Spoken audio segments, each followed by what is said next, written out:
Hey, and welcome to episode 122 of the Crippled System Podcast. My name is Andy. My name is Brian. I was holding my breath so I would talk. And My name is Nathan. this is a bad decision. Put the computer next to No, me. I was just trying to maximize the chat screen so I didn't see us on delay, but the one button I thought would do it didn't do it, so now I'm not going to mess with it anymore. Okay. He's checking for Spider Solitaire, really. Yeah, No, Spider's okay. the worst solitaire. I'm a free cell man. I figured you wrong. My name's Brian. Hey, and welcome to our first live broadcast in like 3 months. Yeah, it's been a long time. Yeah, I got new stuff Good. to make it work better. Hooray us. Yeah, the wore blue light is I on. wore my podcast shirt for the podcast. Oh, I should get a Road to War shirt. We can just all wear different podcast shirts every time we podcast. Hey, you know why I wear the shirt? It was free. That's the best kind of I shirt. love free shirts. So many things I wanted to say, but I realize that we're going live right now, and there's no way to edit. We just have to hunt everyone that's on in the chat and murder them. So far, there's at least one person. That son of a bitch. Gornis78, I know where he lives. who is probably 37 years old. Yeah. Probably Or 36. But even mathematically, he's most likely close to the 37. correct. Because we're more than halfway into the year. I thought of a joke while we were talking about numbers before we started broadcasting, so I'm going to tell my joke. Oh, so no announcements? The That's joke it. first. Okay. I'm announcing the joke. No, all right. Arr. Oh, No, this is an old one. Why afraid not. why do you never mention 288 in polite conversation? I don't know why. Because it's too gross. Come on, it's a good one. You like good. it, Brian. It was good. All right, now we can go on to announcements. My new setup for a joke, I saw this in a movie recently, is you say, can I ask you a question? Then you say a statement and you stare them down. That is my new favorite thing in the world. So that was Pixels? You saw No, Pixels no, then? it wasn't in Pixels. Oh, It was a okay. train wreck. My family loved how was Trainwreck good? Yeah. Okay. Yeah, My family used to always make when we watched American Gladiators when I was younger. We would always make fun of the interviewer because he never asked a single question. All he would do is make a statement and then hold the microphone towards him, and it's just like ask something, not a single time. Another announcement, Season 2 of Rick and Morty starts tonight. So if you see this, or if you're listening to it, you're going to watch Season 2. Yeah. Also, Season 2 of another show on Comic Central that I like a lot, that I recommended, starts soon. I can't think of the name of it. It's a show where the guy he does things people say to do. Oh, yeah. no, that's I was going to ask you about that because I had forgotten. I know, I just saw a commercial that Season 2 it's starts not soon. trial, I but can't think of the name of the show. It's like, he Wreck Your Life, Joe. yeah, it's a hilarious show. Just watch Comedy Central advertise it. I love the actor, and I love the things they make him do. If you see someone doing crack on Comedy Central, you've found the right show. Yes. Well, you know. Or reruns of the Chappelle Show. Crack was fine. He wasn't addicted at all. I keep on thinking of Idiot Abroad, but I think that's a No, that's a channel. different no, that Idiot Abroad is a really good show too. But Same kind of concept. You just, you tell a guy, Carl Pilkington is a genius in his own way. Did you ever see Travel Sick? No, I haven't. I think that was on Comedy Central also, but back in the 90s when Comedy Central was first starting. Some British guy, and he would go to places, whatever, just Berlin or Moscow or New York or Amsterdam, more exotic than New York. But he'd go to a travel show like you do. And while he was there, he would be every once in a while given a task to do that he didn't know about ahead of time. And he had to do all 5 of them, and if he didn't, he had to do a horrible, terrible thing at the end of the episode. And it was all terrible things like that. good times. I'm just telling you, the episode where the guy eat pancakes was the best episode in the world. It's like, how many pancakes you can eat or some kind of thing. It's like, how many pancakes you eat in 10 minutes was the thing to do. It's like, this would be easy. That episode is just amazing. It's So- the best episode of TV that was on last year. so it's not even listed on Rotten Tomatoes. They have new TV Yeah. listed. They have Rick and Morty listed, but they don't have that show. And I can't remember that show though. If I Googled Comedy Central shows, it would Let's all be- Google on our phones while Yes. people watch us live. Well, Yeah, as long as watch- other people are talking. Someone- Nope, all 4 of us. No. Silence and phones out. I'd be so happy in that kind of situation in life. People always say, "Oh, that's so rude." I'm like, no, I'm happy right now. Oh, yeah. People are like, oh, what kind of a family dinner is it? You're all just on your phones. It's like, we're all happy. We've met each other. I know my family. I don't want to talk to them. Yeah, we've reached a point. We're done. If you can say it on Facebook, then your family will know about it, I guess. Yeah, exactly. Well, Well, you announce your intentions to everybody else via your phone at the family reunion about the family reunion. yeah. I know at least Review. Yeah. Starts. There we go. Rick and Morty. Rick and Morty, I've been- I did not see the last episode yet. I've been rewatching. Really? I missed it. I've been rewatching the first season. Yeah. I didn't actually watch. I don't think I saw the last two of first season one. You should. They're good. I'm going to. I just, Yeah, I broke down and finally subscribed to Hulu Plus. It's worth it just to watch season 1 of Rick and Morty again. I did see an advertisement for Yeah. all the episodes of Seinfeld, so Yeah. I might have to start marathoning those. All the episodes of Seinfeld. You got Rick and Morty. You got Brooklyn Nine-Nine. You got I already seen you them. can roll deep if you want. To Roll watch. Deep. Roll Deep. I'm using my Hulu Plus to kind The of catch wrong up man. on things, or not catch up, but just start a baseline.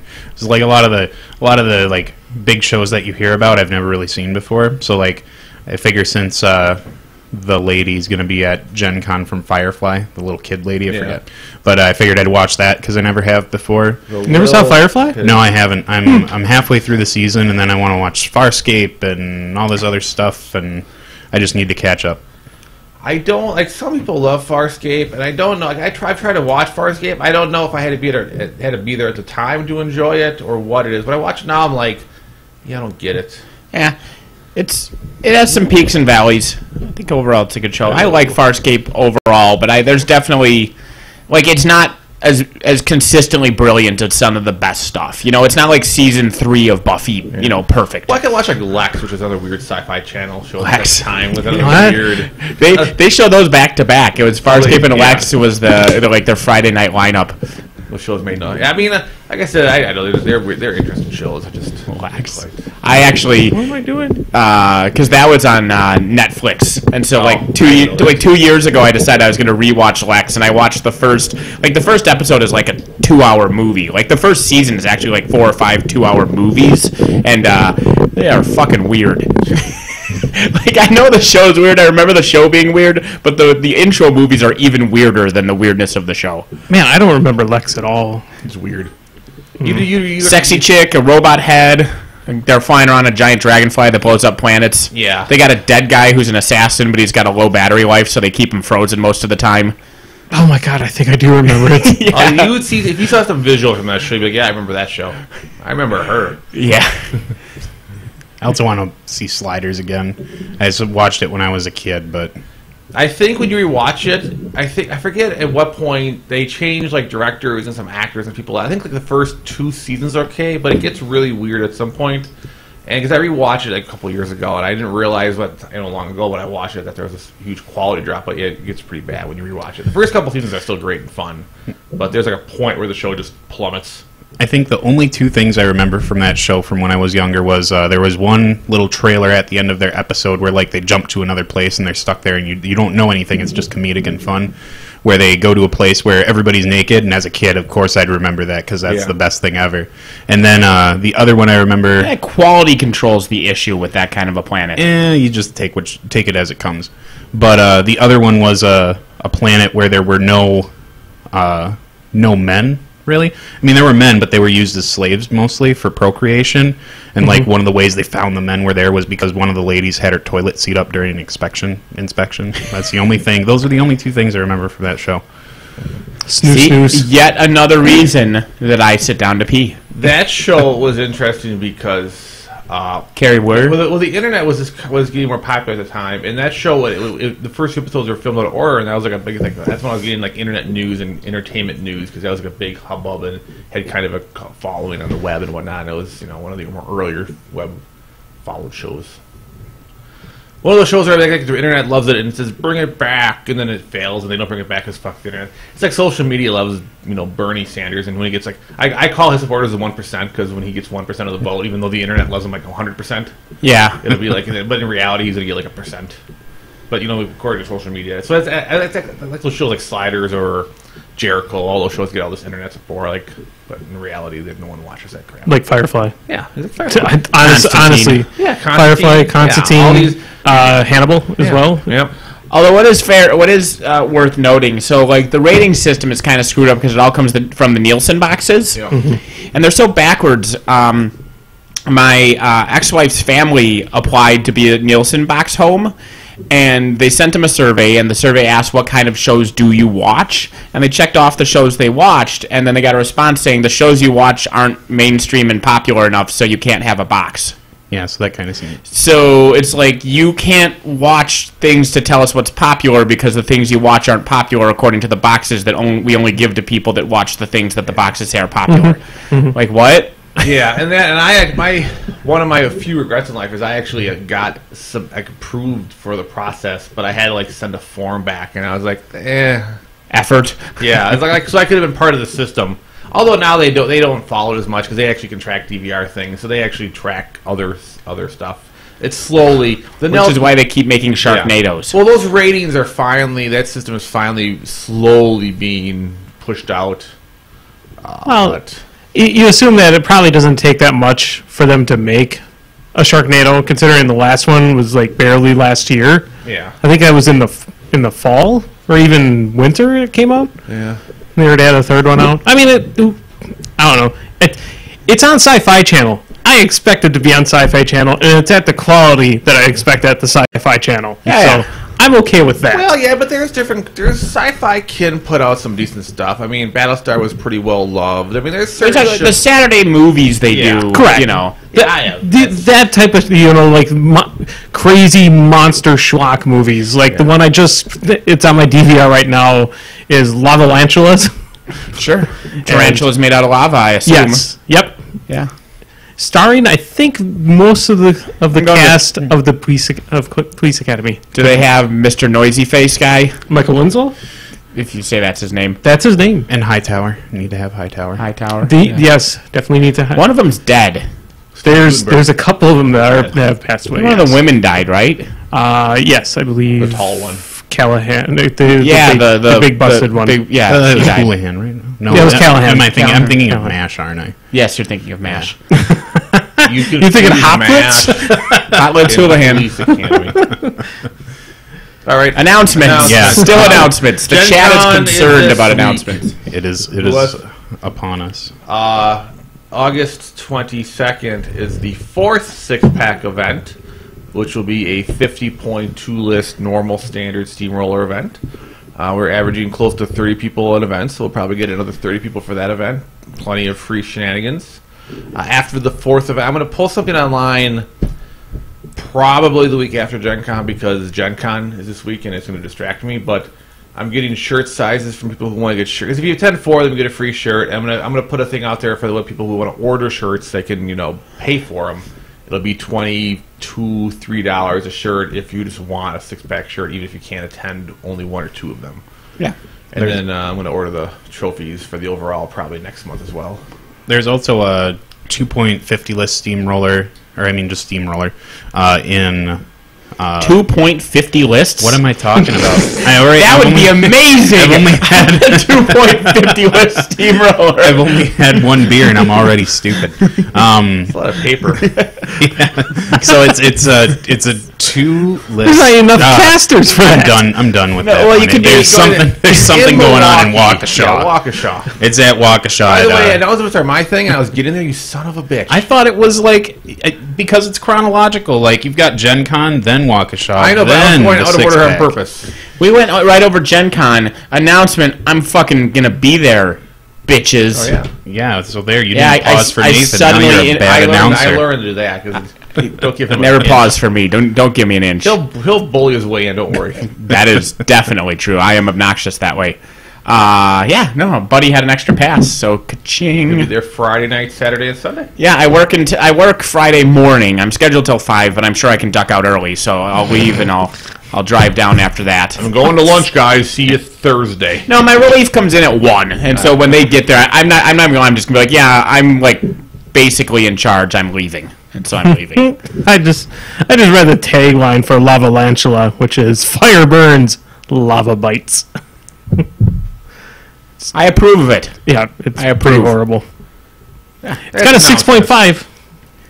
So I'll be there Friday night, and you guys will be there the whole damn time, but I'll be there just for the weekend portion. I'll be there hopefully by 1:30 Wednesday. I will be there possibly earlier than you. I don't know. We're leaving about 6:15 in the morning. 6:15. It's about 6 for me as well. I will be there at the ass crack of dawn on Thursday. It's a 7-hour drive. Well, you lose an hour because of time zones. So it's a 6-hour drive? But a 6-hour drive and you lose an hour. Yeah, I was going to ride with Brian. For people who are going there, I have coworkers who went to Indianapolis last month, and a lot of times when you leave Madison, you go south. There's two ways through. There's right through Chicago down there, or south. You avoid Chicago, go down, and you turn. Sure. It's like a triangle. By Champaign, Illinois. Bloomington is where you drive to. And I was told by people who normally skip Chicago that down by Bloomington there is massive road construction, and that route took them hours extra. So if you were going to Gen Con and you were going through Bloomington on your way towards, you might as well go to Chicago. East, be aware that as of late last month, there was awful construction. We're actually going through Chicago. Katie is crazy and she drives, so she goes to Chicago anyway. But we typically go over. It usually takes you 15 extra minutes to go around, but you just don't have the headache of Chicago-ness happening. Right. But I would strongly be cautious if you're going through the Bloomington route to it, because it's... Could I drive to Milwaukee and rent a speedboat and just go down through the middle of Michigan? You could try that. Why not? There's supposedly going to be a new high-speed rail eventually in the next few years put in from Chicago to Columbus, I'm Ohio. Sure Scott Walker will cancel that one too. Yeah. He'll find a way. He'll find a way to cancel all. But if that exists, it's probably going to go right through Indianapolis as well. Yeah. So that may be something to think about doing too. It'd be pretty amazing.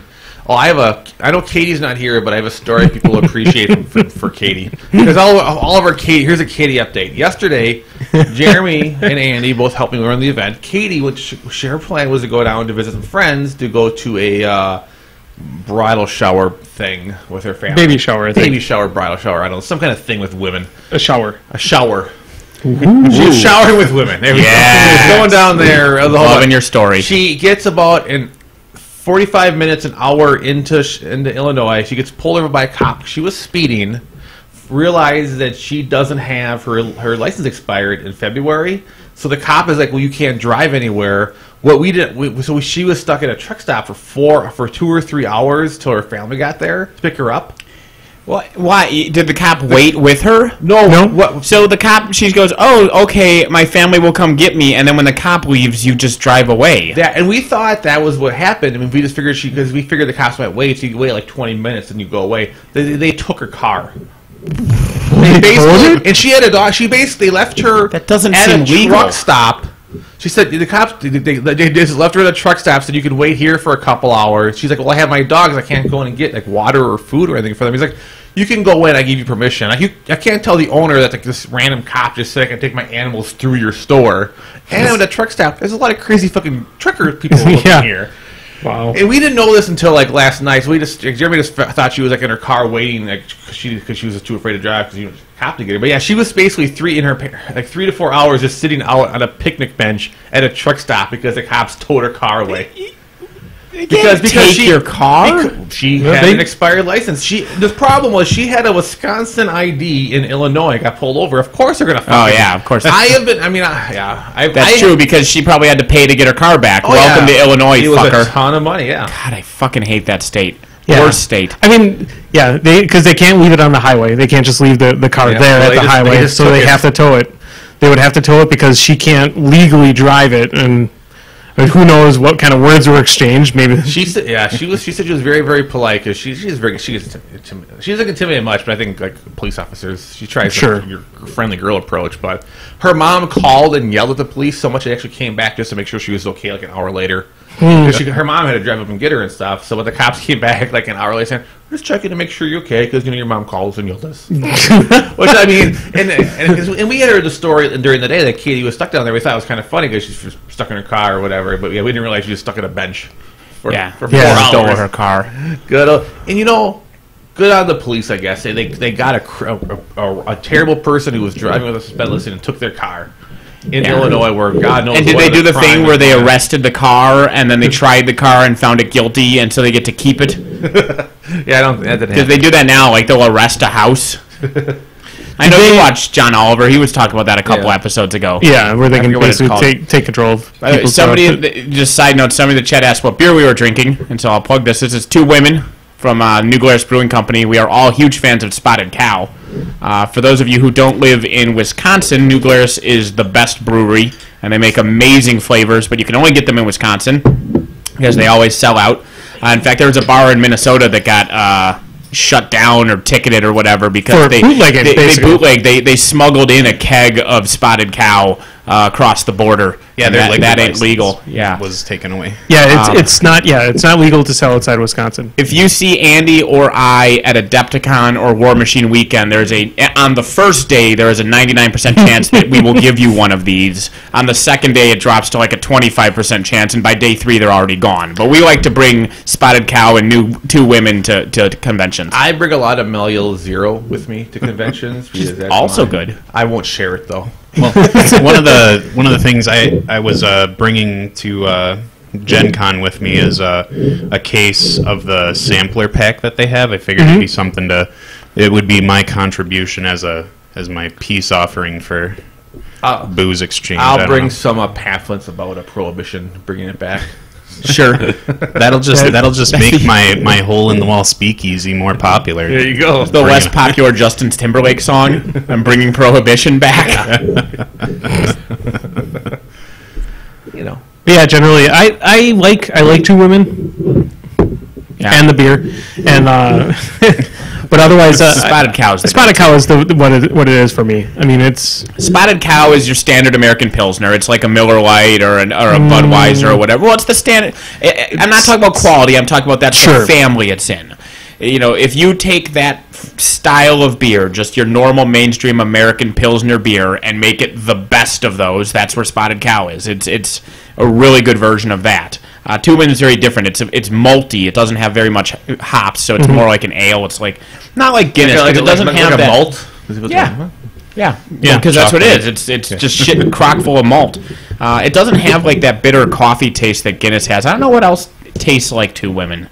Is there something mainstreamy that tastes like 2 Women? No, I can't think of anything off the top of my head. The only thing one of the things that's good to note about it is like it doesn't have a funky aftertaste. Correct. It has like a refreshing aftertaste. Like the aftertaste in your mouth is like, yeah, I like that. It's a good time. But like I drink, when I'm wanting to get shit faced, which is almost every night. I'm a Miller Genuine Draft person. And that's just what I do because I can suck them down like nothing. I mostly when I want to get wasted, I just go to the bottle NyQuil. Yeah. Until your teeth are green. I love that they came out with ZzzQuil just to get past the pretending you have a cold thing. They're like, this is just the narcotics. Have fun. This is what you put in your pimp cup. There you go. I don't know if you're familiar that ZzzQuil exists. I did not know that. Yeah. So it's just an alcoholic drink. Yeah. Well, they say it's for sleep. To help you sleep. Oh no, I thought it was actually something that you would find in a liquor aisle that would look like the bottle, but it would just be like a larger version of it. I don't know what color it is. Oh my god, can you imagine that? They took the cold medicine out of NyQuil, but left all of the horse tranquilizers and just called it ZzzQuil. Can you imagine that having like a giant bottle filled with it with its own little shot glass on the top? I want a keg of ZzzQuil. I can't chug NyQuil if I have to do something productive the next day. No. It's like I take NyQuil. I'm like the next day is gone. Well, I think Andy was referencing it, but Dennis Leary has his NyQuil bit, and he says it on the bottle. It says may cause drowsiness, and he says it should say don't make any fucking plans. Yeah, because you're done. You're gonna wake up on the floor of your kitchen a week later, high as a kite, and my teeth are green. Merry fucking Christmas. Yep. I really wish I could experience that with NyQuil, but I just have this whenever I drink it, it does the opposite for me. It just keeps me wired. You get oh really? Yeah, I get energized off it. I don't get put out by any medication. What does cocaine do to you? I don't know. I would like to maybe try it you are sometime, reverse. But even though I do have a massive hole in the middle of my nose, it is not because. If you try to snort cocaine, would it just shoot out the sides of your nostrils? No, I don't think so. It's more like when I breathe out. It's like when it gets to be winter, I get like sick so often. Quick question, because you got that there. Mm-hmm. And when you blow your nose, does shit come out there? That does happen if I'm not careful about putting the Kleenex over the holes on my nostrils. It will shoot the other directions. Yeah, I've had that happen before. Yeah. Oh, yikes. Hey, at least it's a better topic than what previous. Well, we've moved from you can transport that physics experiment to other appendages. If you put holes in something, that liquid comes out. Moving on. More announcements. We're done with announcements. Are we done with announcements? Well, we didn't actually say what we're doing at Gen Con. Everything. I thought we had like a mini Gen Con topic, like a little actually talk about Gen Con. Well, we can do that now, I guess. It's a good segue, right? We're segue professionals. Gen Con. What's for dinner? In depth. I'm there. We're all going to be there. So my plans is I'm going to be there doing some interviews with folks. I'm also doing, I think, almost every single day of Undercity, the intro for Someday you're going to learn. Hey, if I didn't make a mistake at the last event where I accidentally spent more points than I actually had because I forgot that I put in an order, then I wouldn't be doing as many shifts at I kind of did the same thing. Yeah. I completely forgot. It was just a random order. And well, I came home and I ordered like I would have like 3 points left over, and I forgot that I had bought stuff at I had bought stuff at Adepticon. Just a couple of the I don't even know where they are. I think I lost them, but I just for the fuck of it I bought all the exclusive models. It'd be cool to have all of them. Yep. Because previously I'd only bought the ones for the factions I had. Yep. But I just bought all of them, and now they're somewhere in a closet. I don't know. get them all, but I always end up giving them away. Yeah. Although I do want the exclusive model this year. Croc. The Witch Dock Croc looks the Witch Dock Raver. The beer actually looks pretty decent too. I don't know if you saw the cans of beer. I didn't see the beer, no. Yeah, they actually have cans of beer at the Ram at the Ram that you can buy. Yeah, haven't they always done that though? Like the beer is always inspired by the model. They haven't had it canned. They've all on tap. Okay, gotcha. Yeah, it's usually always on tap, and they have an untapping party. I think on Thursday night or Wednesday night at the Ram. It's Wednesday night. I'm so fucked. Well, you just have to get off. Tell Amanda to drive out down herself. People are at the Ram 24/7 going out of control. It as an untapping event, it is extremely packed. It is you can't get it. It's standing room only. It's pretty awful. It's pretty horrible. But But generally, they would have the Stein that you can get there. Mm-hmm. Like I have the Bodger Brew Stein. Hey, you get the shirt. Yeah, or a shirt or something like that. But they've never actually had it canned. And this year, it looks like they have some cans. I'll probably take some home with me if it's decent. Yeah, I mean, at least not decent. I'll take it home with me. At least drink it and then drink part of it and then dump the rest out, and then keep the can. Yeah, cool looking can. Or keep it sealed, and 20 years later, people drink it like Crystal Pepsi. Exactly. Yeah, you can see. You could seal it or cut off the top of it and then actually use it as a glass. Or you can cut out the image and frame it. I don't know. That's true. So you're doing a lot of Undercity. I will be walking the hall a little bit and camping out at Embassy Suites most of the time, playing board games. That's pretty much that's my headquarters is Embassy Suites, second floor lobby area where they have a whole floor dedicated to just tables. I have zero plans. Well, one of your days I'm just gonna wander around. Yeah. If you see Brian, give him a wheelchair. People don't have to ninja shop for me anymore because I'm gonna be there. That's true. I was like, saves me time. You can still ninja shop for me. Just deliver it to me 5 minutes later, and I'm like, thanks, man. That's complicated. Yeah, I think for me, I've signed up for. I purchased tickets for the Iron Arenas because I'm a sucker for artwork. Mm-hmm. I think I'm going to camp out for a few of or at least one of the Masters tournaments. I know they're full, but I'm hoping someone gets too drunk and hungover to show up. So I'm going to try and get into to qualify for Masters, even though I won't happen. But I want to experience that level of competitive play. You get in. Honestly, they always say that they sold out for them, but if you show up, you'll get in. Okay. If you get the generic tickets, yeah, generally you'll get in for those. Speaking of selling out, I need to get around to buying my War Machine weekend pass. Yeah. Talk to us later. Yeah, I thought I want to be in the last chance qualifier. I'm going to sell out and support. Well, because I think I'm going to play in the last chance qualifier with my pigs again. Oh. Two Towers is back. Two Towers or twin? Yeah, the two Gaster 75 point list. I think they're. I was talking to Jamie, and it sounded like he changed it down to 50 points. Fuck you. That's not nearly enough Vanguards. I would have 5 fewer Vanguards at that point. If it's not 75 points, that's the whole fun part of it. Because I think they want to have it so it's actually manageable for the time period that they want it in. I mean, the gimmick still works, but the gimmick with 9 Vanguards is less entertaining than 14 Vanguards. I can't fit 4 Mountain Kings into 50 points. I can't fit 15 Vanguards. Yeah. 14 Vanguards. Yeah. Whatever. Yeah, so Gen Con, I'm not really, I'm not a center for any events, War Machine or non. I do want to see, I always really enjoy going down the author role, and I spend a good afternoon in the artist section. I always want to get artwork, and there's a point now where I can afford some shit, but I just need, I need wander and just see something that's calls out to me. Do we know any of the celebrities who are going to be there and having autograph lines? There are some pretty cool ones, but I couldn't tell you at this moment any of them. All right. But I do know there are some neat ones going to be there, but I'm just it's not in my head right now. Last time you went, you got some awesome autographs. To Gen Con. He wasn't even there. I got no. That was when you got Felicia Day's autograph for I got Felicia Day and Will Wheaton to sign my Scorn book. Yeah. Well, we got you the Doctor Who one. Yep, you got me. We got Katie. Which guy we got? It was the greatest thing. The Fifth Doctor. Yeah. I want the Scorn book. No, I have. That's a photo because that wasn't the year I got to go there. That was last year. Or 2 years ago now? How long have we been doing this goddamn podcast? Last year? Too long. You guys got Peter Davidson to sign a picture. I also want to say what the featured artist, and I'm going to butcher his name because I've looked at it at the bottom of Magic cards for so long, is D. Tresley.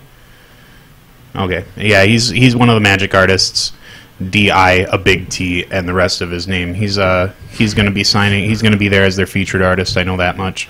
But I, too, will be scouring the artist section. I have a really sweet ledge on in my apartment before my vaulted ceiling comes up, and I'm looking for a really massive sculpture to put there. I don't know if I'll find one, but if I do, it's always interesting to walk the artist hall because you have some artists who are, especially if you go by Saturday, Sunday to the hall if you don't get there right away, because some of them are having a good time and interacting. Some of them aren't having as much luck, and they just look a little less happy to be there, and it's always a very interesting, contrast. You can find, all the stages of depression. Yeah. In that area. And even some of them that aren't getting popular, they still have cool stuff. It's just an interesting, or some push more than others push, and it's just an interest. They all, I don't know. I usually am taking all their cards, and I always check out their websites, and it's. I got some good shit. I like trying to find the authors and see if I know any of the authors there because I actually need Twitter. I need to send a tweet to Troy Denny because he was there last. You keep on going away from the mic off to the side. I know. I'm trying to be, just center yourself, find your center, and then put the mic. He's dodging the microphone. It's aggressive. Well, I was looking at while we were talking. I was trying to find the guests. I'm looking at my phone, looking at people who are going to be there. It's complicated. Also, speaking of painting, I was thinking I might have time to do some finishing touches on something, but I am going to try and enter something into Privateer Press's painting competition. I want to do something, but I just don't. I was going to try and do my Extreme Mug because he's pretty legit looking, but his rocks are so screwed from transport. I was going to try and do some blending on them instead of the dry brush crap, but Summer Glow. I don't have time. The subtitle on our Twitch stream still says playing Minecraft. And people are pointing in that they're disappointed because they tuned in for Minecraft. Are you serious? Yeah. Gotcha, suckers. Yeah. Oops. Yeah, oops, indeed. That's professional podcastism, baby. You can edit that. Oh, can I? Yep. All right. I'm going in. One of the other cool things about Gen Con 2 while we're at it is they're doing the Kings of Tokyo and Kings of New York tournaments, little mini tournaments, every hour or so. So those will be cool, and they're giving away it's an exclusive card or something like that for Monster for the winners of the tournament. So you got plenty of them. What they like to do in the past at cons is for King of New York and King of Tokyo, they literally the artists have written on cards special effects. This card has a special because the artist writes on the rules. What's so cool? I imagine we've taken off every year. I go. There's more large scale board games. They just in the gaming area they just maximize them. Yeah, the giant stuff. Yeah, it's the monsters are the size of small children. Speaking of King of Tokyo, and you might have talked about this in the last 45 seconds when I was ruining everything, but you showed me a picture yesterday of the new King of Tokyo monster. I did. Oh, you did. I didn't recognize it. I didn't realize that it was the Dracus, that it was the dragons from the Name of the Wind. Oh, it's a tie-in. So now I'm excited about it. One of the things I am having a hard time finding is the seeing if there's a list out there of the exclusives for Gen Con or see the pre-releases. I know that Smash Up's doing their thing, which I'll love to hate it. But I don't know anything else that's happening Privateer Press-wise or anyone else. I realize Terry Brooks is the author of because last year was Jim Butcher. This year's Terry Brooks. Oh, I've actually traveled kind of far. He did the sort of there's actually a show coming out for Star. One of the networks has a show coming out for the second Shannara books. I saw those Lord of the Ring movies, and they were just blatant rip-offs of the Sword of Shannara. The first Shannara book is obnoxious, because the first Shannara book is like your typical gotta go fight the bad guy, kill him. It's like your most boring, typical Lord of the Rings style adventure. But the rest of the Shannara books are amazing. It's like, it's just odd. I make fun of the first one. I only read the first one, and I did make fun of it as being a Lord of the Rings ripoff, because it is Gandalf and the dwarves and everything. It is but 100%. To be fair, I read that book when I was in junior high, early high school, and it was on a family road trip, and I read the thing, just in the road trip, I read it in the car, and as night fell, I was, it was pre-cell phone or whatever, so I opened the glove box, and I had the book in the glove box with my head down by the edge of the glove box so that the little tiny light in the glove box would light the book, because I was so... into the story. I couldn't wait until daytime to read the last 10 chapters. Sure. So I make fun, but I sure wasn't. Yeah, no, it's just there's so many. There's you could find 1,000 novels that are so much like the first Shannara book, but then it gets very creative. Like the whole TV show is based off the second book, which is just phenomenal, which I'm very excited for. Elfstones is an amazing book. Yeah, I was living in Phoenix. We drove to San Diego mostly just to go see him. And then we just drove around San Diego for a day. I went to SeaWorld before it was still cool. It was now I can't go to SeaWorld anymore. You're talking about Shannara. Shannara. Yeah, and then I immediately just think Shannara. Yeah. So here's a side thing with Gen Con. I didn't even talk about that. Are there... excuse me. So there's a topic in the chat, which is what we think about the gator. I mean, we kind of said it's awesome. Do we have any deep thought? I like that it's not too cheesecakey. I mean, it's an attractive woman, but her tits aren't hanging out and everything. It's not too overly sexualized, which is what I liked about the model a lot when I also, first saw it. It's kind of cosplay, which is the big thing nowadays. Yeah. Well, yeah. Even now there's a category for Gen Con. There's a cosplay guest of honor. Yeah. I mean, cosplay's got the point where now they have guest of honors at Gen Con. Speaking of cosplay, how do you find it that Apocalypse in the new X-Men film, the cosplay Victor Von Ooze? Yes. The cosplay version of Apocalypse that I've seen before looks better than the movie version. He looks like when I see the purple dude from X-Men, I'm not going to call him Apocalypse because it's just not real. He looks like the worm from Freaked. So the guy who loves what is it, macaroons. He'll just all 7 people who've seen that movie besides us. I get it. God, I love that movie. Freaked. I have that on DVD. Yeah, probably VHS. No one ever. I think it's have it on VHS or burn it to DVD. I think it's sold on DVD. Yeah, I do have a collector's edition DVD of Freaked. Oh. What percentage of people who have seen Freaked just saw it at 3 a.m. on Comedy Central, on a Thursday night when nothing else is playing? I see half of Bill and Ted here. Will the other one? And Randy Quaid was if I'm not mistaken, he was the guy. Yeah. Yeah. All the opposers shall stand knee deep in the blood of their children. Randy Quaid and Alex Winter, it's just you're really getting the cream of the crop here. Yeah. Oh, what was that quote? You'd look better. You'd be better without balls. Or was that the one where he tries to get the guy to turn into a girl? You'd look better in a dress. I'm not helping you. Whatever, I'm over it. It was an amazing movie and a great reference. But assuming they're there, what are if you weren't going and someone was ninja shopping for you, what are the products you're excited to get? I was looking through, and I did this last year. I've been Board Game Geek lists all the things coming out that are coming out this year at Gen Con, and some companies like Fantasy Flight Games don't really. Fantasy Flight's history is if it's coming out in the fourth quarter, it's going to be at Gen Con. So anything they see in there, they don't officially announce that. You just know it to be true. But I really want a copy of Fury of Dracula 3rd edition. It's third coming out. Yeah. Mostly because I can play without Andy. He'd be like, "What the fuck you guys?" I'm going to fucking kill you if you get it. I can't wait for the first Facebook post I make of that when he's not there. Does Andy even have Fury of Dracula? He's got the 2nd edition one. Oh, I thought that one was Nick's. No, it's Andy's. It's really good. So you still had it? Yeah. No, it's Catbug. Catbug the dice. Andy's Catbug dice. Sure. Yeah, absolutely. Oddly enough, after looking through dozens of things coming at Gen Con, I'm most excited for everything Gale Force 9 is coming out with. Of all the things, Gale Force 9's board game collection has me enthralled. There are multiple expansions for Firefly the board game. There's 2 new ships, a player mat, and a new board expansion. There is expansions for Spartacus, expansions for Sons of Anarchy. There's a WWE wrestling game that's coming out by Gale Force 9 that I've even read how it's played online. It's ridiculous. Yeah. I'm most excited for Gale Force 9 stuff. It's an unusual thing to say. I think my excitement comes from hoping that Privateer Press has something a little like different from what Lock and Load was holding. I don't know what they're. They will. You're probably going to see Ease-All. I was thinking probably going to be the big caster spoiler. Denny 3 would be really nice to have. Yeah.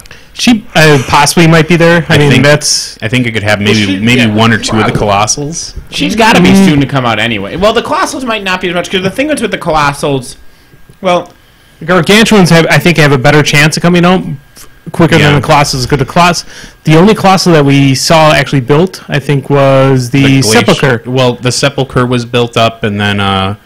Yeah, other than that, it was Gargantuans, like the Mountain King, or not the Mountain King, Glacier King. Anything that's had a picture on their website, or you've seen the physical model, is likely to be there because they're probably, made and available and everything. Yeah, painted up and ready for display. Yeah. So Denny 3 is like my big excitement from them. And then the other one that I'm looking at is I've fallen out of like the whole port from Cool Mini or Not to Ninja Division that they did for Super Dungeon Explorer. Yeah. And I really fell out of it on the Kickstarter. And so now I'm really interested to see where they've taken it and see if there's I know there's new cool stuff coming out for them, but it might be Gen Con might be enough to get me back into wanting to play Super Dungeon Explorer. Speaking of games like that, I supported Flying Frogs, Shadows of Brimstone, which we've talked about a lot. We play a lot. Some of us play more than others, but Gen Con is actually going to have some stuff like the Kickstarter stuff. They're going to be sending out a bunch of stuff in October, but they have a very small part of it being sold at Gen Con. So some people are going to get some of the shit before me, which I really don't care about. But if you like Shadows of Brimstone and you didn't do the Kickstarter, Gen Con is going to have some of the new Outer Realms stuff and new characters and all sorts of new stuff. So Flying Frog booth is going to be loaded with a small supply of that, which is pretty awesome. I've already prepaid for it, so I'm just going to wait another month and a half before I get my version. But whatever. Yeah, I think another company did something like that at Gen Con last year, where they decided to shortchange their Kickstarter backers and sell at Gen Con instead because they figured it'd be a bigger boost. Well, some of them, and honestly, you would need. It's a combination where they got the money from the Kickstarters and people that. If the Kickstarter is really successful, it can take a lot of times. It takes people like 2 months of sending out like 1,000 orders a week to get to all the Kickstarters. But man, if they can get a big jump at something like Gen Con, they can really sustain them for so long. So exactly, the users have to, the people who support it just have to. Andy is a child. I am a child. What did you do? I will say this: if you guys, if there's people out there that can get me cat bug dice, I want to get 2, so I'm gonna have to buy 2 things from them. Are you gonna get a cat bug tattoo? On your nose. It probably hadn't even occurred to you until I said that, had it? And now it's a yes. You went from yes. hadn't thought about it into a yes. There are 2 tattoos I want to get. A coworker of mine was just yelling at me. She said that I need to find people to get tattoos because she has a tattoo buddy who will do discounts if you have groups. He does group rates. And he does them in their basement for beer, right?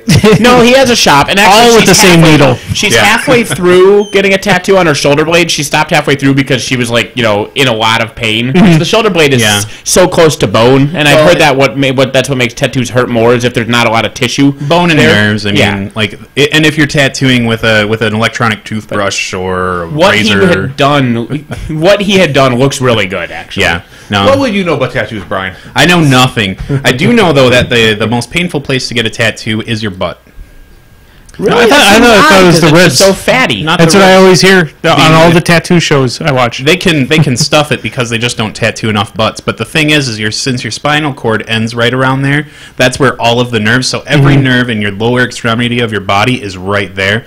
I've seen men who are tattooed from head to toe just tap out halfway through one butt cheek. So 2 tattoos I want to get. I put up 1 finger, but I meant 2 fingers. I'll give you 1 finger. One I want the Warboy tattoo. With the skull with the circle and the frames around it. Basically, Michael Plummer and a bunch of the Texas guys. I think Pagani and Chili Winters. Got it. That's pretty good work. I'd want that, and I guess a tattoo of a cat bug. I think that would be the other one. I don't think I would ever regret having a cat bug on me. I don't regret any of my tattoos, really. That's good. Yeah, they're permanent. So. No, but I'm not going to tattoo no regret. I might tattoo no regrets somewhere. Regrets or ragrets? Ragrets with all A's. Independence. But see that cat bug dice that's on there? I want some. I will probably pay you for some if you get some. Here's a question. Is that the only picture you've seen of him? Because the chat has raised a valid question that you cannot tell from that picture. Is Catbug the 1 or the 6? Are you happy to see Catbug, or does he show up and mock you?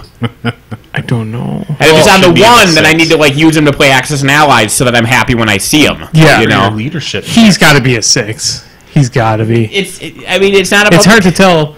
Usually everything adds up on there. So if you look on the side of the 2 there, so there's probably the 5 on the other side. That's the problem with 1 and 6 is they're opposite from each other, so you can't tell from seeing one angle of the picture. What company is giving those away? AEG. Oh, AEG. So you mean Smash Up of Disappointment? I will probably get one of those. I'm so confused by your not AEG. It's or is it like We Love Fine or something? No, it is We Love Fine. They do make stuff for them. Okay. It's Catalyst Games, Game Labs. Well, whatever they make, I'll probably stop by and try and at least. But you have to. I think you just have to give them a hand job. I don't know. Yeah, that works. I purchased a deck. Either just play the wonderfully fun and fast encounters Bravest Warriors, or purchase a deck and you'll be entered into a drawing for that. And I think you get a dice too. I have that Bravest Warriors game. It was probably the worst 5 minutes of my entire life, but I will suffer through another game to get you a Catbug dice. Well, I wouldn't mind playing it. I wouldn't mind seeing it. I just committed the cardinal sin. Thank you. I'm glad you fixed that without me having to explain why. Yeah. I committed the cardinal sin of pounding on the table because I was so enraged because you said... I'm sorry, die. He said he would get you a dice, and I'm not standing for that shit. I have gone through so many goddamn awful demos at Gen Con to get someone something. I still love the demo of Order of the Stick where I made the guy running the demos just have a nervous breakdown, like he was in tears. Was he the designer of the game too? No. That would have been great. But that fucking game. Like, you know how Munchkin should be 10 minutes long and it can take 3 hours? We did that to this game. You've heard this story. I know. No, but it's worth repeating because it is a Nathan story. It's not that good. I don't remember it. I don't remember details. Because you blocked it out. He's like, man, it keeps going on and on and on. That's what the demo guy was like. Yeah. No, you played Darkest Dungeon, right? No. Not Darkest Dungeon, I'm sorry. Cutthroat Caverns. No, I did not. That was not part of that group. Oh, you never played? Thank God. The premise of the Order of Stick is that you go down a dungeon like 3-4 levels, you kill a monster, you get a treasure, you go back up the 3-4 levels, you leave, and whatever single player has the most loot wins. So it's like Dungeon Quest. It's a team game. Okay. You're friends until you get there and out, supposedly. Except you're allowed to attack each other and steal each other's stuff, but there's no player elimination, so it's just slap, steal, slap, steal, slap, steal. And so we never left the first floor of the 4-floor dungeon. We were there for 3 goddamn hours just slapping each other, and it just like mine, no mine, no mine, no mine, for 3 goddamn hours. And the guy was so sad. But it's the game's fault. Well, especially since my character got a bonus for attacking other players. If you Cutthroat Caverns, you'll lose. You'll die. Yeah. You'll fucking die if you do that in Cutthroat Caverns. That's the thing. Sure. You can make a game like this and have it be good. The Order of the Stick game is not good because there was no built-in clock. And that's the thing. A hard rule I have with board games is that there has to be a built-in clock. The game cannot go infinitely long. Sure. With play, you can't have that. If you can just tread water for 17 days because you don't have to go forward, I will not play that fucking game. That's why I won't play. I used to love, fish fanciers and attack each other and everything. Illuminati, the Steve Jackson card game. Illuminati. Correct. If you have a fun game, if it takes an hour, it's not a fun game when it takes 4 hours, and nothing in Illuminati stops it from taking 4 hours. Nothing in the game itself. It's common sense of the players. Correct. Basically, if you have somebody who's the assassins and they're just doing everything to fuck everyone over so no one can actually hit their win condition. Yeah. That's what I've always liked playing Illuminati with hidden win conditions. We actually draw out of all of them, so you might have the gnomes or the dwarves, wherever they are, and the condition is to get So you're basically all the UFO? Yeah. Yeah, I think that way is the best way to do the game because then you don't know what other people's win conditions are. And it wouldn't be so bad if all the win conditions automatically were getting built towards. You know what I mean? Like there's a null sum thing where it's there's always progress. Even if you're wimping forward, every turn somebody is getting X percentage towards their goal. And so worst case scenario, like Love Letter, you can win 4-0-0, or it can be 4-3-3-3, and so that game took almost 4 times as long, but you were getting there. But Illuminati, you can just stalemate, and you can just sit there for fucking ever, and nothing happens. Jim broke that game for us. Because he had the assassins, and one time that's all he did. He was like, you get your head, fuck you. Yeah. Your branch is gone. Fuck you, your branch is gone. But at least don't the assassins win if they do that like 10 times or something? He did it in such a way that like they didn't even count towards his own victory condition? He did it in a way that didn't help him. he just did it because it was funny. He could have done it in a way to win. Yes. He just chose not to. Right. Yes. And that's... No, I think you have to use your assassin power to do it. He was just taking parts of his thing to attack other parts. Yeah, he just something like that. I've seen it. Yeah, exactly. He just did it in a wonky way that did not let him win. And that's just it. Like games where that's just a hard rule to me. Like I can't have games that are like that. It needs to have a clock. Yep. I agree. It's like War Machine without a death clock. Yeah. War Machine with no clock at all. War Machine, like you play those 4 hour. Nobody wins a 4-hour game of War Machine. I am going to be running a timed turn event after the 6-pack. I won't remember how to do that. I can't wait. I'm keeping that event off the air because I don't want to go over details of it. You just want to yell. It will be a time. Oh, I wanted to shut dice down too. So goddamn much. Somebody says they looked at another picture and the cat bug's on the 6. So there you go. Wonderful. There you go. So yeah, I will be having because I have seen most people say that when you sit down and I watch because we've been doing Death Clock for over a year now in Madison, and you watch players take their first turn and they take 15 minutes to just advance. Yeah, they're not rolling dice, they're not doing anything, but it was 15 minutes just to go forward. I want to see them have to do. I mean, it's like how. My first turn, I think the biggest first turn of my life was maybe 3 minutes. Well, you didn't play Lilith in Mark 1. Yeah, exactly. Well, yeah, the game's over. Yeah, but yeah, it's just amazing. I still got 20 shots to go. My time's up. I think Death Clock is superior, but time turns helps train people to take turns faster. Yes, but people, sometimes it comes up on the forums or wherever, somebody will ask, how do I practice for Death Clock? Yeah. And the answer is play time turns. Yeah. Yep. Because if you play 10-minute turns, you'll know how long a turn should take. Yeah. And then when you switch to Death Clock, even though the clock says an hour, you're 9 minutes into your turn, you're like, this turn should be over soon, and it encourages you to have that speed. Yeah. You also get threat assessment down really well. Yeah. Yeah, I think Death Clock creates some odd laziness. And I see people, we have more and more Death Clock. They just need to get things moving with that time turns. And people go, but I didn't activate 7 of my things. Like, well, it sucks to be you. You'll be faster next time. I mean, so I'm going to be doing some time turn stuff just to get people's speed back up. I completely agree. Every argument you want to make how the games end better because of Death Clock, and yes, they do.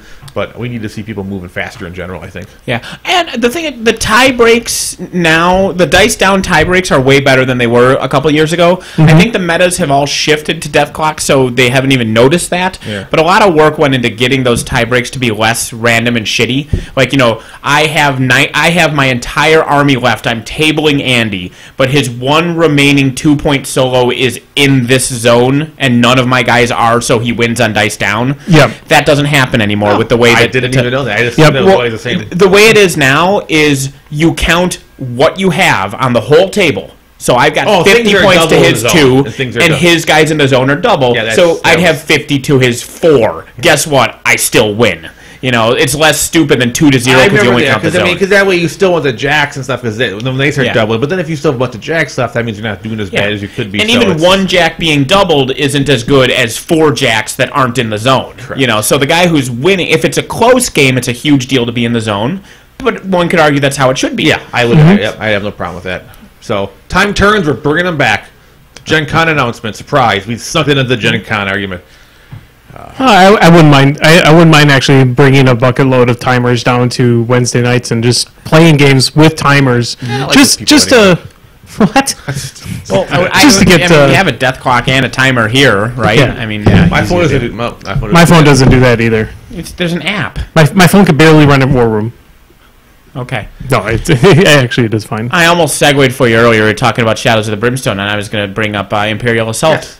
So I wanted to talk about. I wanted to, as a new topic, talk about Imperial Assault, because Katie used to do some board game reviews, and we all play board games, so it's like a mini review of Imperial Assault. And for those of you who don't know, Imperial Assault is a Star Wars themed adventure game by Fantasy Flight Games. It is one of the one versus many style games. One player plays the Imperial army, and the other players are one to four other players play the rebels. This takes place, and this is basically after A New Hope, is the time scale of the game. You play a camp. It's campaign based, and I think a campaign is either 10 or 12 missions long. I don't forget exactly how many it is.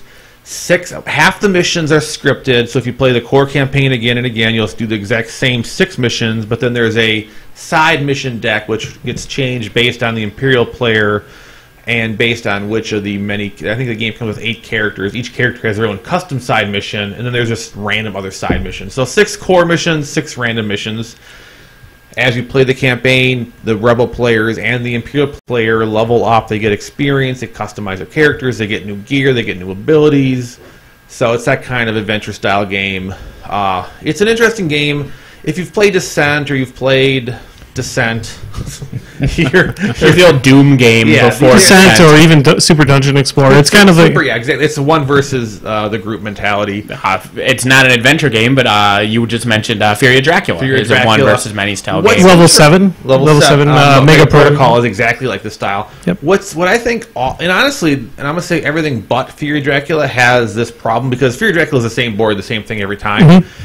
Everything else has kind of more variables.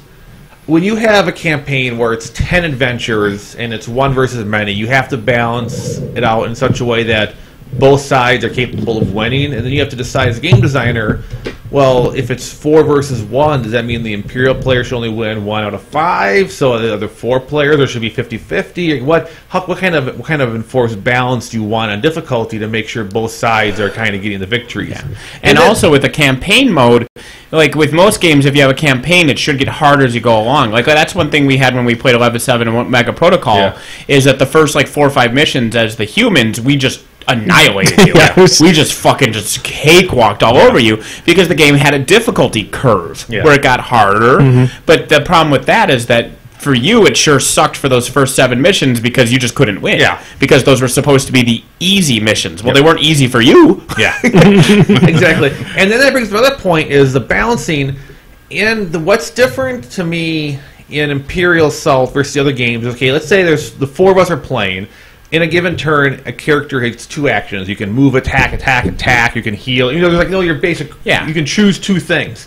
Well, if all these Imperial Assault's kind of a race game, so you have to win by turn 7 or turn whatever. So okay, there's 7 of us, 2 turns each times 4 players times. We only have X amount of actions. And the game is built around those kind of things. So it's like if you play Descent. The players lose if they die X amount of times in a campaign. You just died 4 times. Maybe 3 of the deaths were Nathan, 1 death was Andy, or however combination you get. I suck. Exactly. Well, maybe I'm playing Descent and I just keep you're the mage and I keep spawning Razor Wings after you, because I fucking love Razor Wings in Descent. But anyway, scary. But in Imperial Assault, the time limit is a built-in mechanic. So as a player, you have to constantly rush through. So that was one of our initial concerns was. We're not really playing a game. We're almost racing the clock, solving a puzzle, which, that does. Some people love that element. So I'm not saying it's a negative, but you have to go. You have to know that's the kind of game. A big element of it. And then every one versus many games have how does the person playing the Imperial win? Because level 7 or this game, the guy playing the computer or the guy playing the bad guy still has to follow a set of game rules. He can't just be and everything crumbles on you. Yes, he gets so many threat points a turn. He has so many. Cave in.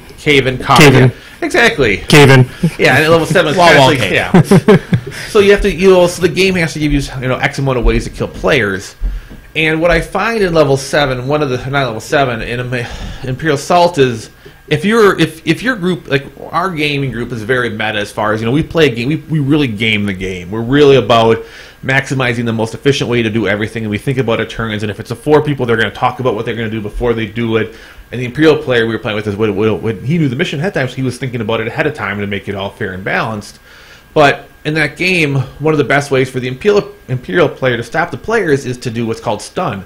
Stun, if you get stunned, you have to spend an action to remove stun. So it removes 50% of your actions. Sure. So now you have, 4 actions times 7, 2 times 4 times 8 rounds. Now suddenly half your people are being stunned half the time. That cuts your actions down in half.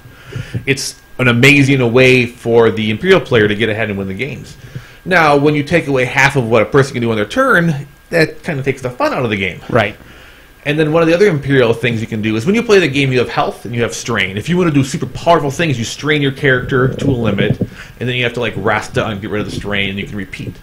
Another way the Imperial player can win is he forces all this generic strain on you. So now you can play, but now you can't do anything cool.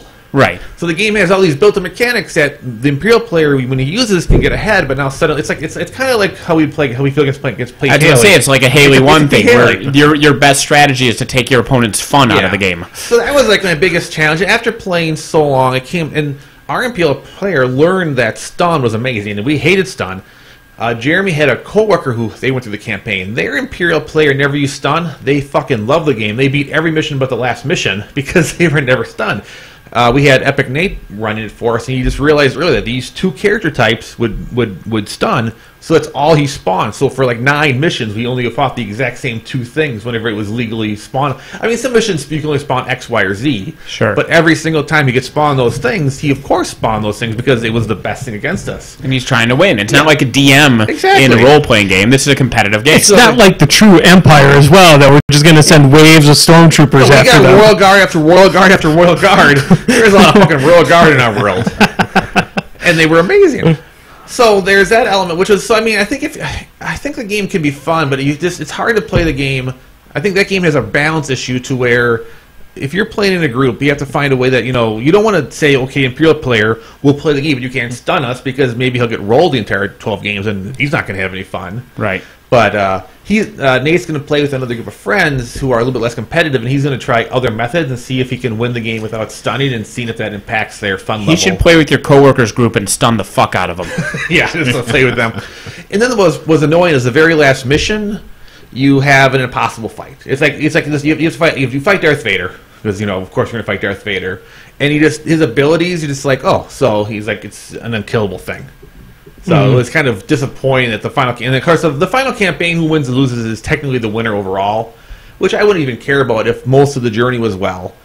The other thing that I think 4 versus 1 games struggle with is the balance of missions. So obviously this game has time turns for most of the missions. Some missions is the missions we played that there was no time limit, we just rolled the DM.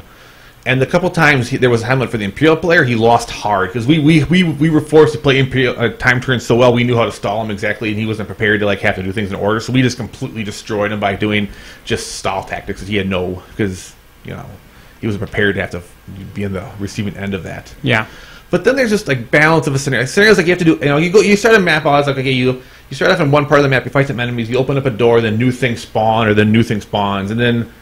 You have to have the mechanics that make sense. We won some missions because we just did these wonky things like run, dodge through enemies, hit a switch, run around, hit switches. Just we ignored the game to do this. We won by scenario because we followed the rules to win, but we ignored everything else in the game. So it wasn't even. We were like, yay, we're winning, and no one's having fun. Right. And it's but if we stood and fought, we lost. So that was my big problem with Mansions of Madness.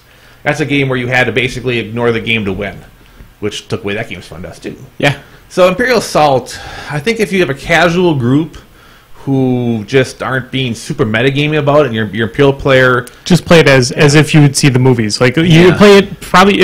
I bet you it probably plays really nice as if you play the Imperial part as if the Imperial were actually doing what they were doing. Leveling up your character was fun. Getting new guns and skills was really fun. By the end of the campaign, our characters were doing some pretty cool stuff. Except we were constantly stunned or whatever because he knew that was the only way to stop us. So then we couldn't do anything. Again, we weren't having any fun. It was just you leveled up and got skills you could never use because you were strained. Yeah, it was just yay. So it was and even the level 7. My issue with level 7 was it was a fun game we played. We played about 70% of the campaign before we finally stopped because the scenarios were so oddly balanced. Like you said, the first some were too easy, then it got too ridiculously hard. It was this weird balance of back and forth, and even that game. What the DM could do was so limited. It was almost like they wanted the players to have more fun than the DM because you were so hamstringed. I found of all those games, Descent, first edition, non-campaign was the most fun for everyone.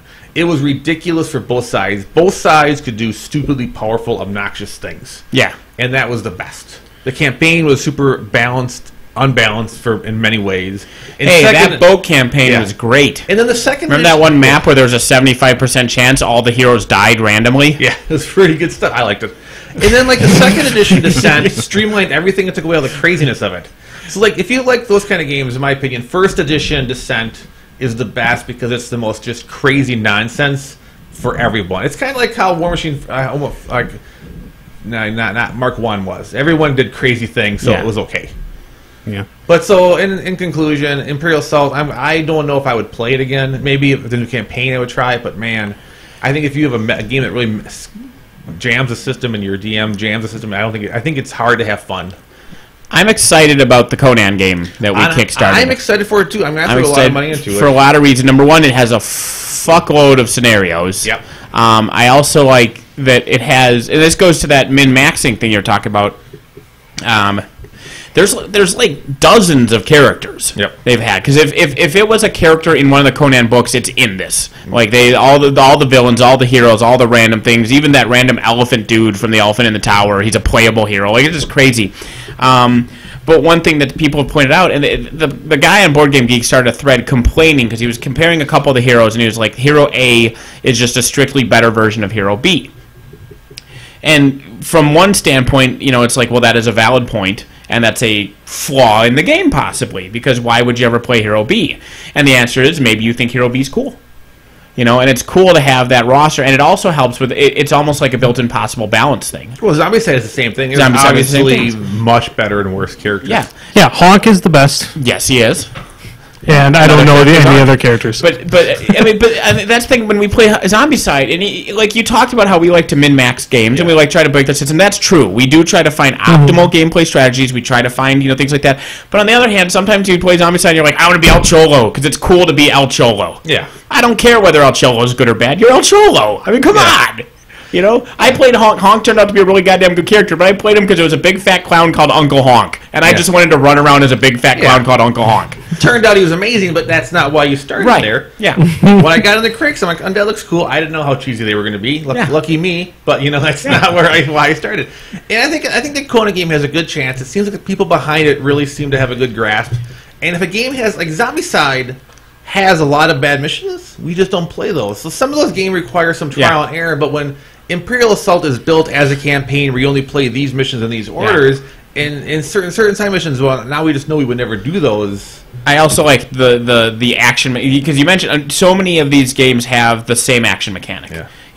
You do a move and attack, or you do an attack and then a move, or you do two moves, or you do two attacks. Like you get two actions, and there's these 5 possible things you can do with the action. I level 7 messed with that a little bit with the adrenaline, which was mechanic. A really cool mechanic. Yep, and that's what Conan is similar, because it has the I forget what they call it, but it's the same system where you have the pool of energy and you move them into different things, and so you don't necessarily get. Like Monpak kind of did a thing where they move stuff around. That seems to be a really fun way of doing it. Yeah. Oh, Monpak. I think one of the things that when you were talking about the problems that you had with Imperial Assault, they really bring me back to the problems I had with Super Dungeon Explorer when it first came out. Like the first installment where you had just Starfire and the bone folks, the kobolds. That one was like, if you played the dungeon master, you were just straight up screwed. Like, the heroes were way too powerful. It was hard to kill any of them. If they took specific ones, you just were straight up. You have no chance.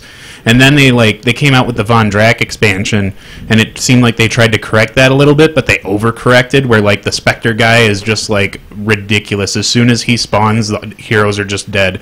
So that's why I'm interested about it over Gen Con. But one of the things that Imperial Assault has that Super Dungeon doesn't, even though I think I've heard a few things about skirmishes with them, is the side skirmish game. Did you guys get a chance to look at that? I will say that is the other cool thing about Imperial Assault. So you can do the campaign one, or you can go, you know what, I just want to do a one. I think it's mostly designed to be 1-on-1. Maybe you could do 2-on-2, where once a team is rebels or one guy's rebels and the other side's the Imperial, and you just literally fight. You get, it's like making it. You build like a War Machine army. You just get each guy has points, so you get 100 points, and maybe you take Vader, maybe you take a bunch of stormtroopers, person. You just like fight out in a skirmish battle.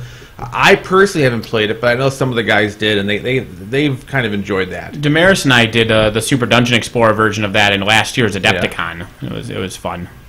So yeah, I've heard more positive things about that, but I wouldn't. To me, I wouldn't buy the game for that mode. But maybe that mode is really fun, and that would be enough to get someone. Maybe a mediocre campaign with a bunch of verses with Star Wars figures is what somebody wants. Yeah, the figures look really cool. Well, I mean, if it's a really cool Star Wars skirmish game, I don't give a shit that there also has this campaign game built into it. I could burn that rule book and just play a cool Star Wars skirmish game. If you've got a friend who wants to, if you have just someone who's into that too, yeah, you could do that all the time. Is it compatible with the old Star Wars skirmish game that they had? No, it's completely. It's all. I mean, like, are the figures compatible? What size are they? Would be the only thing that matters. Because that's what I was going to say. Is when you mentioned that you want to talk about this, is I was excited last week because we got one of the Kickstarter updates about the Conan game, and this particular update was looking at one of the scenario boards, and I looked at it and I'm like, holy fuck, I can use this board for IKRPG.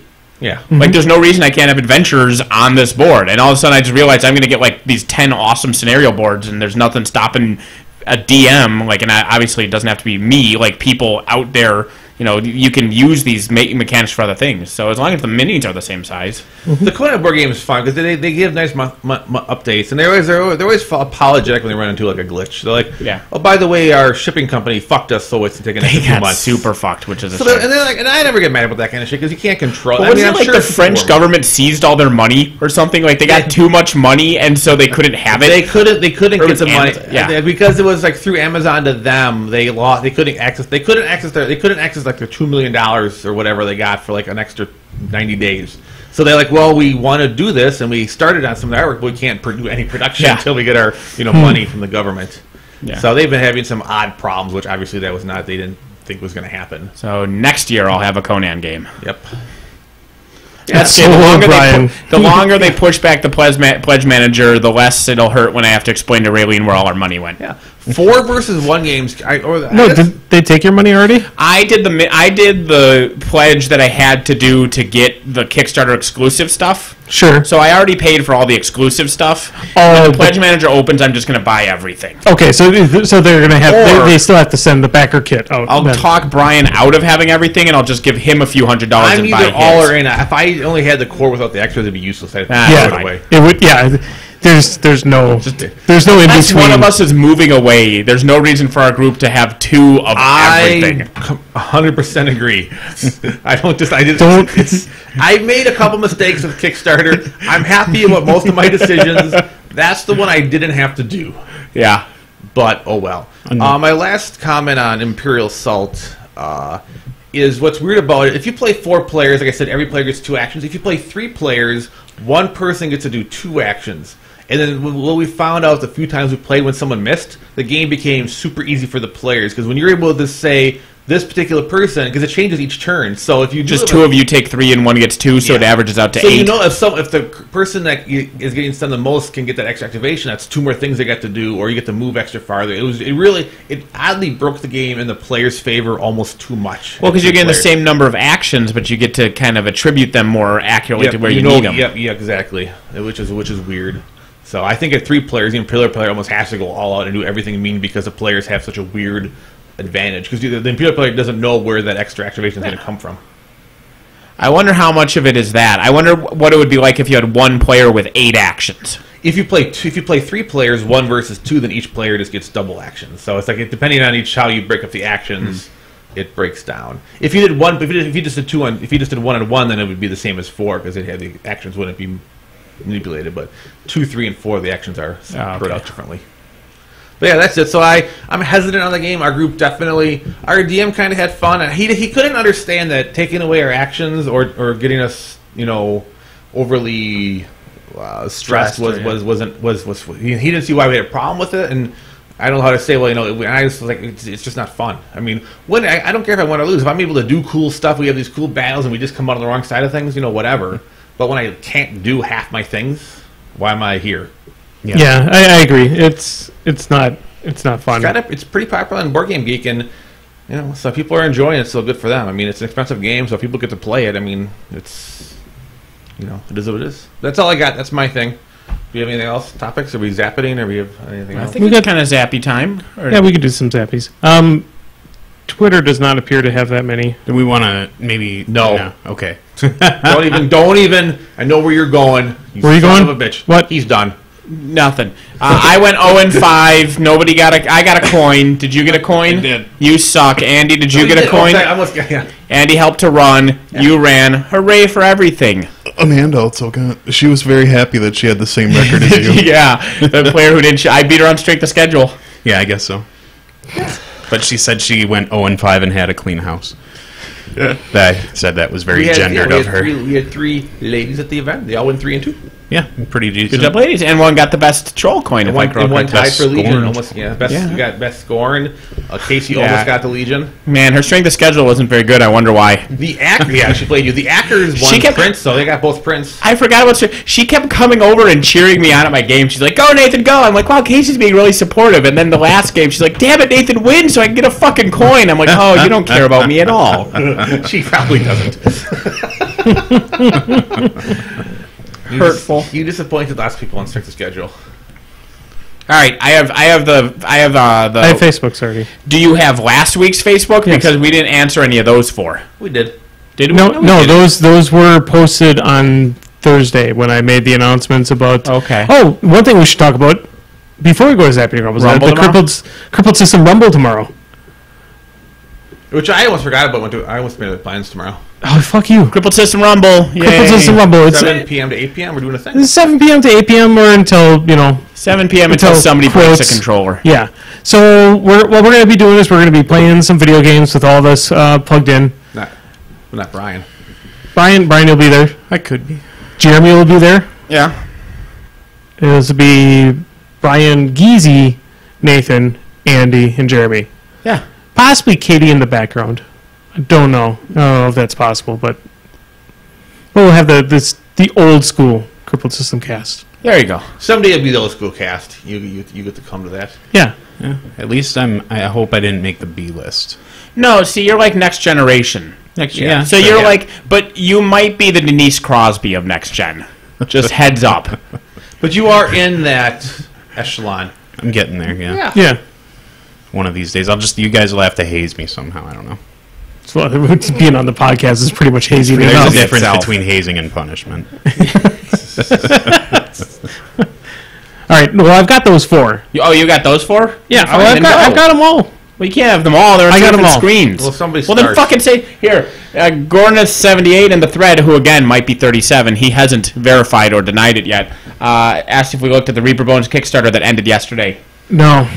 I always skip the Reaper Bones myself because they look cool, but I don't know what the fuck I would do with those miniatures. Yeah, I have no use for them. If we had an active RPG group or something, it'd be one thing, but I have no use for those minis. Even then, I would pick up the used D&D minis line. Yeah. No, like the pre-painted ones. I would much rather use those than the bones. Bones are they're cool, but they're as expensive as what they cost. They're really cheaply made. I've recently had some access to bones as far as painting because in Baraboo I do a service to some of the D&D folks where I charge really cheap to paint bones minis because you just want something that looks neat. And painting, they say that you can just brush paint on there right away. No, that doesn't work. The other thing is like the detail. From a modeling perspective, some of those details are just horrendous, and I know they're cheap. But when your models don't have a mouth or their eyes are questionable, it's a little rough for me. There's just not a lot of engagement that way. The other thing, when you do get that amount of minis, I have a friend of mine who bought into 2 of the 2 Kickstarters.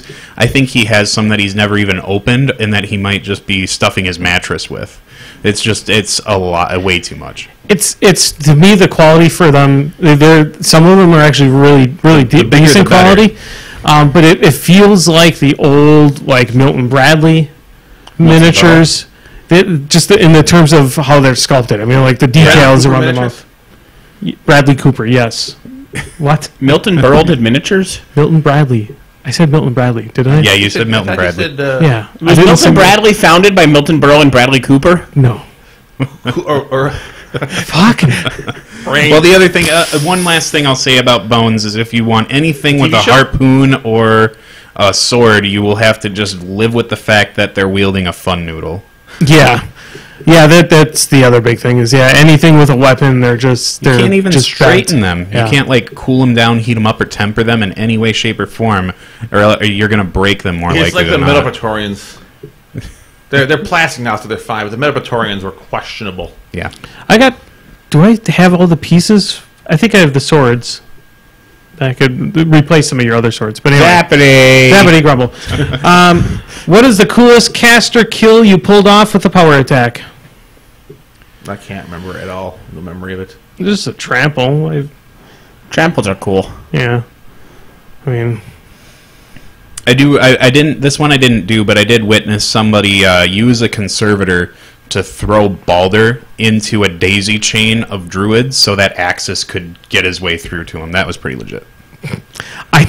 I did see somebody throw their own Kruger with a Warp Wolf into a Gorax, who threw the Kruger at something else, and then he finally ended up behind a wall. They threw him 3 times because they figured out where he was death. So they just had one beast go up to throw him back, and another beast threw him back further. And they just kept tossing him back towards his deployment zone until it was like 12 damage and ended up knocked down. It turns out having 12 extra damage on yourself and being knocked down a foot further back is still death.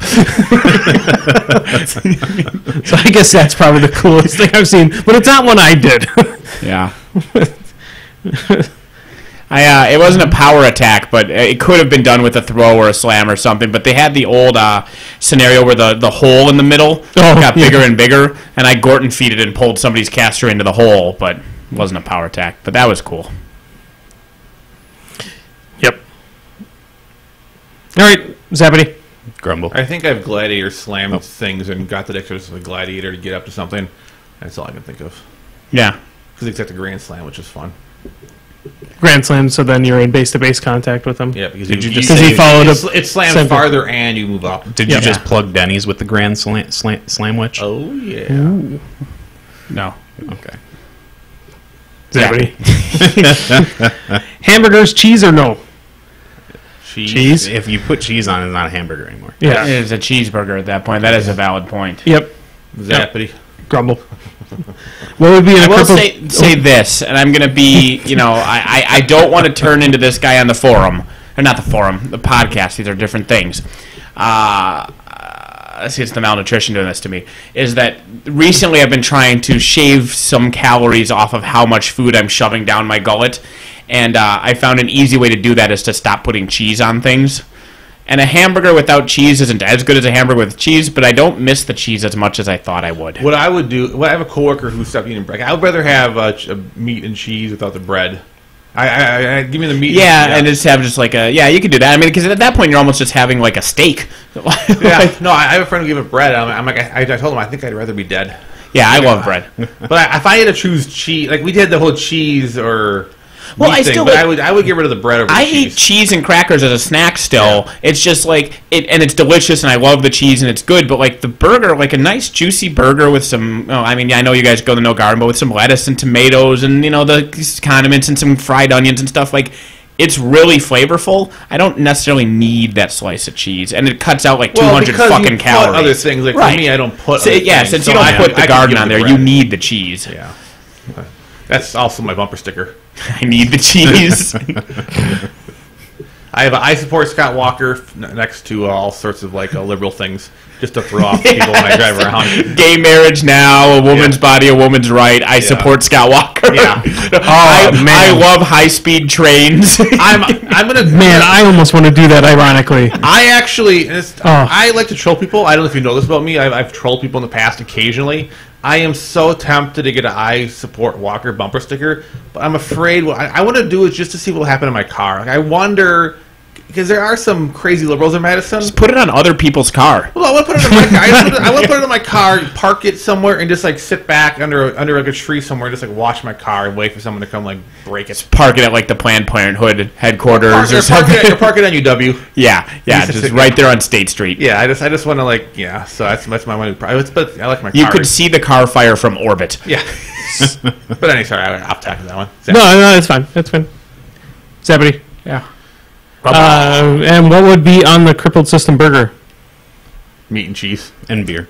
We promised to put a bunch of stuff on there, but we'd never get around to it. Your burger would be in progress. It'd be from some other company, really. Yeah. Go to Culver's. What's on the Muse and Minis burger? That. It's the same thing, just better. Oh, but it would say "fuck" on top. No, I meant the other way. Like ours would be the same thing, but better. Yeah, that's what. I think Andy gave me an awe. Like, well, I think you said it in a way that I knew what he meant. I knew what you meant, but it could be interpreted as that theirs is better than ours. At least I gave the clarifying statement. We all know their podcast is terrible. Theirs would have better presentation to it. I mean, because they're really working on their whole. Ours has a better theme song. What are you talking about? Ours is doing better now. Yeah, we're finally back to live. Yeah, live is good. Are you saying that that's not good? One thing that people who even hate us have said is that we have really good professional sound quality and everything like that. We don't that's why I fart into a cup. Yeah. What? Yep. Zappity Grumble. That would be on what would be on a Crippled System Burgers. A fart in a cup. What would you rather play, Age of Sigmar or Monopoly? Oh, that's toughy. I think Age of Sigmar. I would give it. I would give it a shot for Age of Sigmar. As much crap as we've talked about it, I would at least give it a shot. Or Monopoly is just a fucking waste of 8 hours of your life. Monopoly with none of the bullshit house rules that all of us grew up playing, but none of which are actually in the game, is actually tolerable. You know the free money on free parking, right? No. I never had free money. Oh, okay, good. Because people play with shit like that. And you know, every time you land in a place, you're supposed to auction it off, right? Yeah. You know, people don't do that and the game takes 8 hours. Also, option C, stab myself in the eyes with dildos until I die. Probably the better choice. Zappity Grumble. What would be the best way of describing the game to new people? Which game? This game, you just lost the game. Well, if they're new to the game but not new to, I'm assuming they're talking about War Machine, but if they're new to War Machine but not mini wargaming in general, I've always used the whole, like, if you played a 40K or type game like that, it's like, you know, it's like a slingshot fight with a ton of guys with slingshots, but War Machine's more of like bazooka fights, just because the power level's so different. Because like if you look at 40K and the way it's set up, or any Warhammer game in general, there's like maybe the 1 to 3 cool pieces that you have, but the rest is just a big army of pea shooters. Or at least that's what it was when I first started playing. But with War Machine, the pea shooter aspect's kind of gone, and you're kind of exchanging it for lots of guys with powerful stuff. The 3 things I usually bring up when explaining War Machine is it's like chess, where your most powerful piece, the queen, is also the king, in that when she dies, you lose. Mm-hmm. Compared to 40K, to me, the biggest difference is that units aren't pools of hit points. Each guy is killed individually, which is a huge difference and is, in my mind, a big source of the tactical gameplay. And number 3, if you've played Magic, you already know how to play.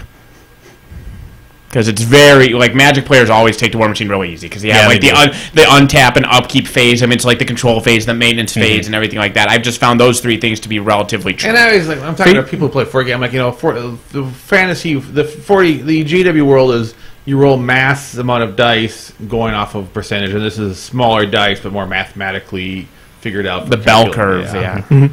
It also ties with Magic as well as for deck building. Is you're trying to build things in your color that synergize well with each other. Well, and with another thing with Magic too is like you have the idea of like, I don't know, I think Magic's gotten to the point where people forget about like thematically what it was, where you are a planeswalker or a caster and you're having all these other things fight for you, like minion or your models or your creatures. Yeah. Whenever we're at a convention and people are walking in and out, there's always like War Machine weekend. That same hotel had a lot of pilots staying there because for whatever reason they had a thing with their airlines, and I was stopped many times by the normals saying, "Well, what's going on in that room? What are all those weird people doing with those miniatures? And like, what's that game?" And I don't want to talk to these people, so I'm like, imagine chess with where when you attack something, you roll dice and you can move. You measure things instead of that. That's I always say squares. Yeah, it's basically a 4x4 board of chess where you measure things and roll dice to kill things, but it's just otherwise, And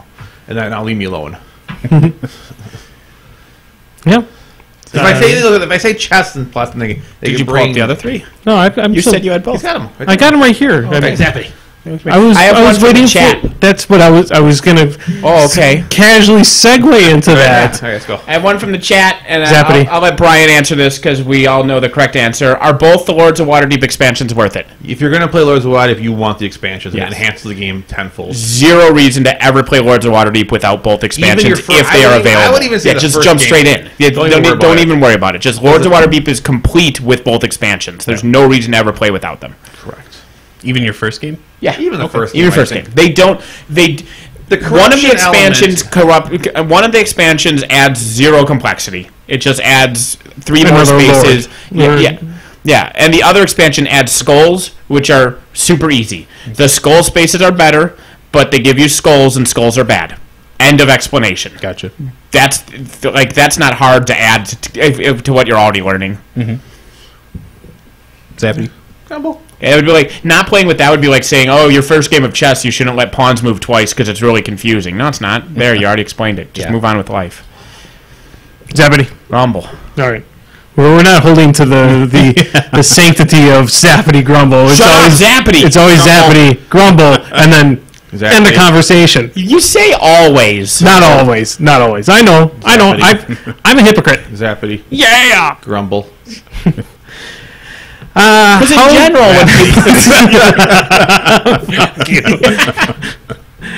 how did you guys decide to start a podcast all those years ago, and who had the initial idea? It's all Andy's fault. I don't know who's the actually who of the second part, but the how is. Well, the how is all Andy. No, it was me as well. As far as like getting, you were the one who put the effort to get things going. Well, yeah, the logistics were done by him. I'm saying the original idea was just at Denny's. We after every War Machine night, Wednesday nights we'd play War Machine, and then afterwards we'd go to Denny's and just talk until 2-3 in the morning. 100%. And we were like, not me. Yeah, not you. It was like Andy and me and Andy, me and Jim and various other people. Depending, Jeremy, once he moved to the area, would come and drag Katie along sometimes. The other Jeff, Rick, sometimes, whatever. Just a circle of people. And we were just talking and say, man, there's no reason this couldn't be taped and put on the internet. Yep. And I agreed to do it because I never thought Andy would follow through with it. Yes. That's how I do a few weird things with Andy sometimes. Couple things, I'm like, I'll agree to it because it's never going to happen. Yeah. And then it happens. Yeah, like Brian said, Andy did all the logistics of getting the gear and setting it up and everything. And I honestly don't know who the original idea was about. It was just a group thing. Like, it was because we would all mention it from time to time. But man, this is golden. We should just record this shit. Yeah, it really started off as that, and that's how I think our podcasts have really been in that same vein. Is you game with a bunch of your guys down at the store. Then you go out to Denny's afterwards, and the conversations that you have with your gaming friends at Denny's or wherever you hang out, that's what we want our podcast to be, and that's. I just figure everyone has friends like that, so they talk. It's like everyone has a D&D group. Like when someone tells me about their D&D group, I just want to murder them. Like I want them to die so bad. That's different. So I thought that would be the same thing, and it's not with podcast. I mean, it's obviously different because it works. But that was my initial thought. I would have the same disdain because I will commit murder one day to a person who says my D&D character, and I'm just gonna fucking just right into his throat and I'm gonna tear it out.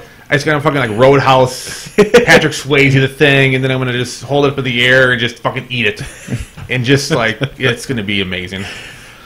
That will happen someday. So to kind of let people know behind the scenes, the initial idea was going to be Nathan and myself being the hosts for the podcast, and then we would just have other people come on, and just from our random people from our gaming group, and then Brian basically was pretty much. He was. You got me in the shades the first episode, and we didn't expect any of the three of you to go for more than 1 or 2 episodes. You also did not expect to go for more than. I thought it was a stupid fucking idea. Yeah, I still occasionally do think it's a stupid fucking idea.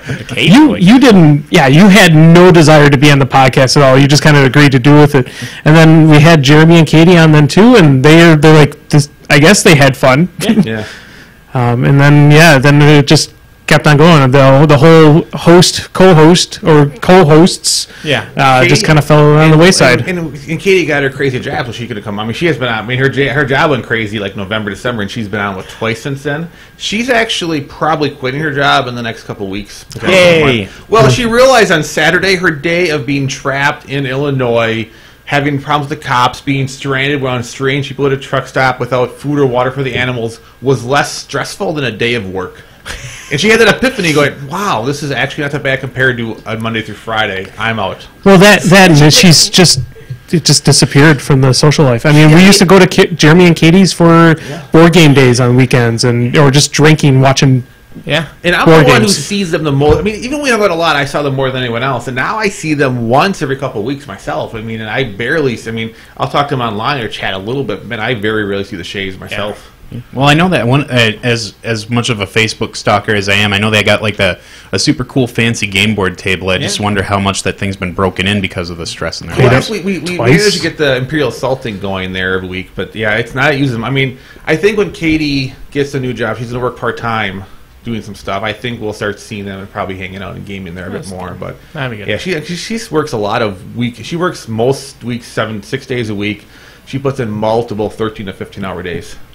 Yeah, for months. Yeah, it's and just months. absurd. And she gives her vacation time to other people. Yeah, I miss Katie. I miss Katie having the podcast because I miss the dynamic that she would have with Nathan. of just like almost murder. Didn't tell the Jeremy story. Speaking of what we've been. Oh yes. So this is the one story of the event. We're sitting there, and it's a 50-point Theme Force event. Yep. Theme Force event. What does that mean, Brian? Tier Force. Tier Force 9. Anyway, regardless of it's the whole. No, I wasn't correcting you. You have to bring theme lists to play. Oh, okay. It's a requirement. Sure. And we've been doing it for the 6-pack. I've been validating lists. I don't know why. Usually I don't care, but with the whole 6-pack we've been validating lists, especially with Theme Force when we make sure things are legal. And we're sitting there, and Jeremy and Andy and me, I'm passing. They're going through the validation. After about 12 lists, Jeremy's like, "Man, the state of the game has just changed so much. I hear about it, but man, everything I see are Theme Forces here today. I really thought that it wasn't that big of a deal, but man, all people are doing today are Theme Forces." Meaning, they look at each other. He just keeps going on like 5 minutes. Man, another Theme Force. What? Is this game broken now? Is that all that matters in War Machine? Is Theme Force, Theme Force, Theme Force? And I'm like, Jeremy, what's this event supposed to be? No, you didn't even say that, dude. No, Brian and I just smiled and just stared at him until he finally said, "Oh, God damn it!" yeah, it was just. Yeah, so that was pretty good. That was dumb Jeremy puppy smile. Yeah. It's so. He's like, man, I can't believe the game nowadays. Fucking Theme Forces everywhere. By the way, Travis wants to tell you about his D&D group. Oh my God. Well, I can't. Travis. I don't know if it's robotic. If it's stored in the throat, like his. Where his species or yeah. It's like Rick and Morty. They're robots. He shoots him, and the guy's leg falls off. Well, bureaucrats are like robots to me. I love that line. Anyway, off topic. Travis shouldn't tell everybody about his other D&D group if you're doing the DMing for a group. What? When we were doing the test run for the scenario, he kept on telling us things that the other Not group D&D, did. but for Iron Kingdoms. Don't tell one of your groups about your other group. That's a good story with women as well. Don't tell one of your girlfriends about the other one. Yeah, she likes it when I do this. In The Witcher, that's going to bite me because I have something with multiple women in The Witcher, and I keep sending them the same location, which I imagine at some point I'm going to have to visit, and I'm not looking forward to that conversation. And I'm just playing a character in the game, but I know he's going to get in trouble. I don't know why. Okay, we just up together, but I have to go on this mission. You should meet me here. I'm like, don't tell her the same place as the last chick. Why are you telling all the women to go there? You should be holding notes. That way, you don't mix it up. Like, that's why I always only date women with the same name. Yeah, I could never call them by the wrong name. Yeah, I just can't wait for when I get to the location and hopefully there's like a hey everyone, let's just work it out together. I don't think it's we can you make should this keep work. notes on a sheet of paper on the side. So that way when you pass away and then next to you is that notepad, we could all be wait, what? All right, Zappity Grumble. Which of all are you going to stomp me into the dirt at War Machine weekend? This is Robert Derevsky. Do you in a board game? I'll stomp you. I stomp you in Terra Mystica. Yeah, is what Brian will do. Yeah. Brian said he was bringing his War Machine stuff. So if I go to War Machine Weekend, I'll bring my War Machine. Oh, it's stuff. War Machine Weekend. I was thinking Gen Con. Yeah, Gen Con. I think I'm playing against set up a couple things in Iron Arena as far as like calling people out. But War Machine Weekend, I'd like to get to. I just haven't committed to it yet because I'm really I strained myself pretty hard to go to Gen Con, so I don't know if I can follow up with War Machine Weekend. And also Gamehole Con as well. Gamehole Con is coming up. I really want to go to that one because Gamehole Con is the whole reason why I'm going to Gen Con. Also, Gamehole Con will probably be the reason why I'm broke for the entire month of August, so thank you very much. Gamehole Con, we're going to have Alex on again in the near future. That guy is amazing, and it's already up there in this up 10. It's getting, in Midwest as far as being like the shit's getting real. Yeah, it's getting like it seems like the number 2 con in the Midwest pretty soon at the rate they're going. Is Gen Con still leaving Indiana? No, they solved that. Plus if they were going to go, it wasn't going to be the 2012. I mean, I knew it wasn't they have to happening wait like next year or anything, but it was going to be. They might still leave if they get a better contract. I mean, that's when they would be the earliest. Yeah, 2020, I think it was. Honestly, their location it's growing so much that it's almost difficult where they're at. I mean, I don't think go even a bigger city, but it's getting really stupid how mainstream it is. It's almost a pain to go there in a little bit because it's just you add it. I mean, you probably got another 10,000 cosplayers there that never were there before, wandering around. And all they do is stand in the hall so people can take pictures of them, and that's fine. That's their thing. I'm not saying that's bad. Yeah, they worked hard on those costumes. Yeah, but I'm saying it's 10,000 more people that just stand in a hallway between me and where I'm trying to go. Yeah. Which adds difficulty. And not to mention, you got another 5,000-10,000 of normals that's checking out the geek stuff, kind of like as it becomes more mainstream. Going, well, what's this all about? Do you know if that biker convention is going to be there in the realistic spirit of Zappity? I don't want to get off track, but I do not know. Okay, I'm bringing my pigs to War Machine Weekend, and I'm gonna maybe play in the Last Chance Qualifier again, maybe. Otherwise, I'm just gonna do a bunch of scrambles. Yeah, I'm gonna be doing a lot of the art, the painting lounge stuff. We have like a bunch of folks signed up for doing classes for it. Chris Suri's Master Craftsman for the last couple of years is doing some stuff there. I've seen better. Menoth John is going to be there doing a small class about speed painting and some airbrush basics. I'll be doing some modeling and conversion stuff. I've got 2 classes for that too. So we're doing a lot of that. Who's the Boss will be there. I will not be running it, but I'll be there checking it out, helping out a little bit. But cool. I'll be using all my cool stuff. Cool. Zappity. And that's it. I mean, here, should I try to sell some board games at the auction at Gen Con? If you have super rare ones, yes. Yeah. Otherwise, if you just have like a standard, like apples to apples or something like that. Nobody wants your apples to apples. If you have Dark Tower, you should be auctioning it at Gen Con. Yes. Because then you get enough money to pay for your next 3 Gen Cons. Gen Con auctions sell for 3 price ranges: 30 cents, $10, $5,000. Yeah, kind of like the rare gem that everyone like. I don't know what the markup is for Gen Con for them selling it for you, because they actually have to have an auctioneer go up and do that. I should sell the game I just bought, because I'm sure it will sell for more than I bought it for, because I got a great bargain. What is that? My Age of Renaissance, the one that I found misfiled on Amazon. So everywhere under board games, it's like $250, and there's like multiple people selling, and that's a pretty fair price for it. And then I found one under like collectible and kitsch's, like where Hummel figurines are. There was it for like $80. I'm like, boink. You could save a copy of Amon Ray since we're never going to play that again. Game's shit. Nobody likes Amon Ray. Fuck Amon Ray, says Casey. I get that tattooed. Fuck Amon Ray, and then Casey Aker, 2015. Just have her sign it, and then go get a tattoo done. Yep. No, I found a copy of Warhammer Quest there. Actually, I was able to browbeat them to rerun the auction. So we ran the auction. It ended up being like almost $300. So, and I won it. I'm like, looked at it, and I'm like, there's not everything that they said that it was supposed to be in here. So it said it was going to have all the expansions in it, all the characters in it. Didn't have any of that in there. So I pointed it out to them. It was like, this is wrong. So they reran it again. I got it, I think, for like $90. There you go. But it was like a full copy of the game. It's not going to have what it has. Yeah, exactly. Yeah, right. That's one of the things that I never find time to do is just go to the auction room, because I think Thursdays when you give them everything, and then Friday, Saturday, Sunday they say between noon and 6 is Warhammer or GW stuff or company stuff, and then I've never gone back at a time where they sold things I cared about. Yeah, I've gone back on the auction day, and I've just seen 2 or 3 random things that were I'd go in and they were selling apples to apples. Yeah. Or the flip side, stuff that I could see would be rare if I cared, but I don't need to sit in line for an auction for Starship Fleet Captain. Cool. Or, I'm not an 80-year-old man who played that really complicated shit in the 60s. You don't want to go up there, and it's kind of cool to see the Mego transporter thing. Yeah. To see that for Star Trek, but I'm not going to bet on that. It's cool to see, but I don't want to see stuff. But yes, if you have something rare, you should send it. Yes. He says out of print Runebound 2nd edition with out of print expansions. Yeah. You didn't buy that from him? No, I told him to talk to you because I did. Board games. Nick had Runebound. Runebound actually is a neat game, and Travis has most of it. If someone is interested in getting Runebound, they should contact Travis because he has a ton of it, and it's a fun. I just have too many games that are similar. That wouldn't make any sense for me to have it. That is something that is worth auctioning at Gen Con. Yes. An out-of-print game with the expansions, yes. If you have everything and it's, And it's out-of-print now. They occasionally reprint things, and then out-of-print stuff goes from having some value to, to a very small percentage. It'll still have the value, but overall it drops a lot. Yeah, there's kind of a weird dip and climb again that comes with re-releases, because you get that when it's not re-released, it's super expensive. Then it releases, and then the hype gets going, and then they buy it, it dips down.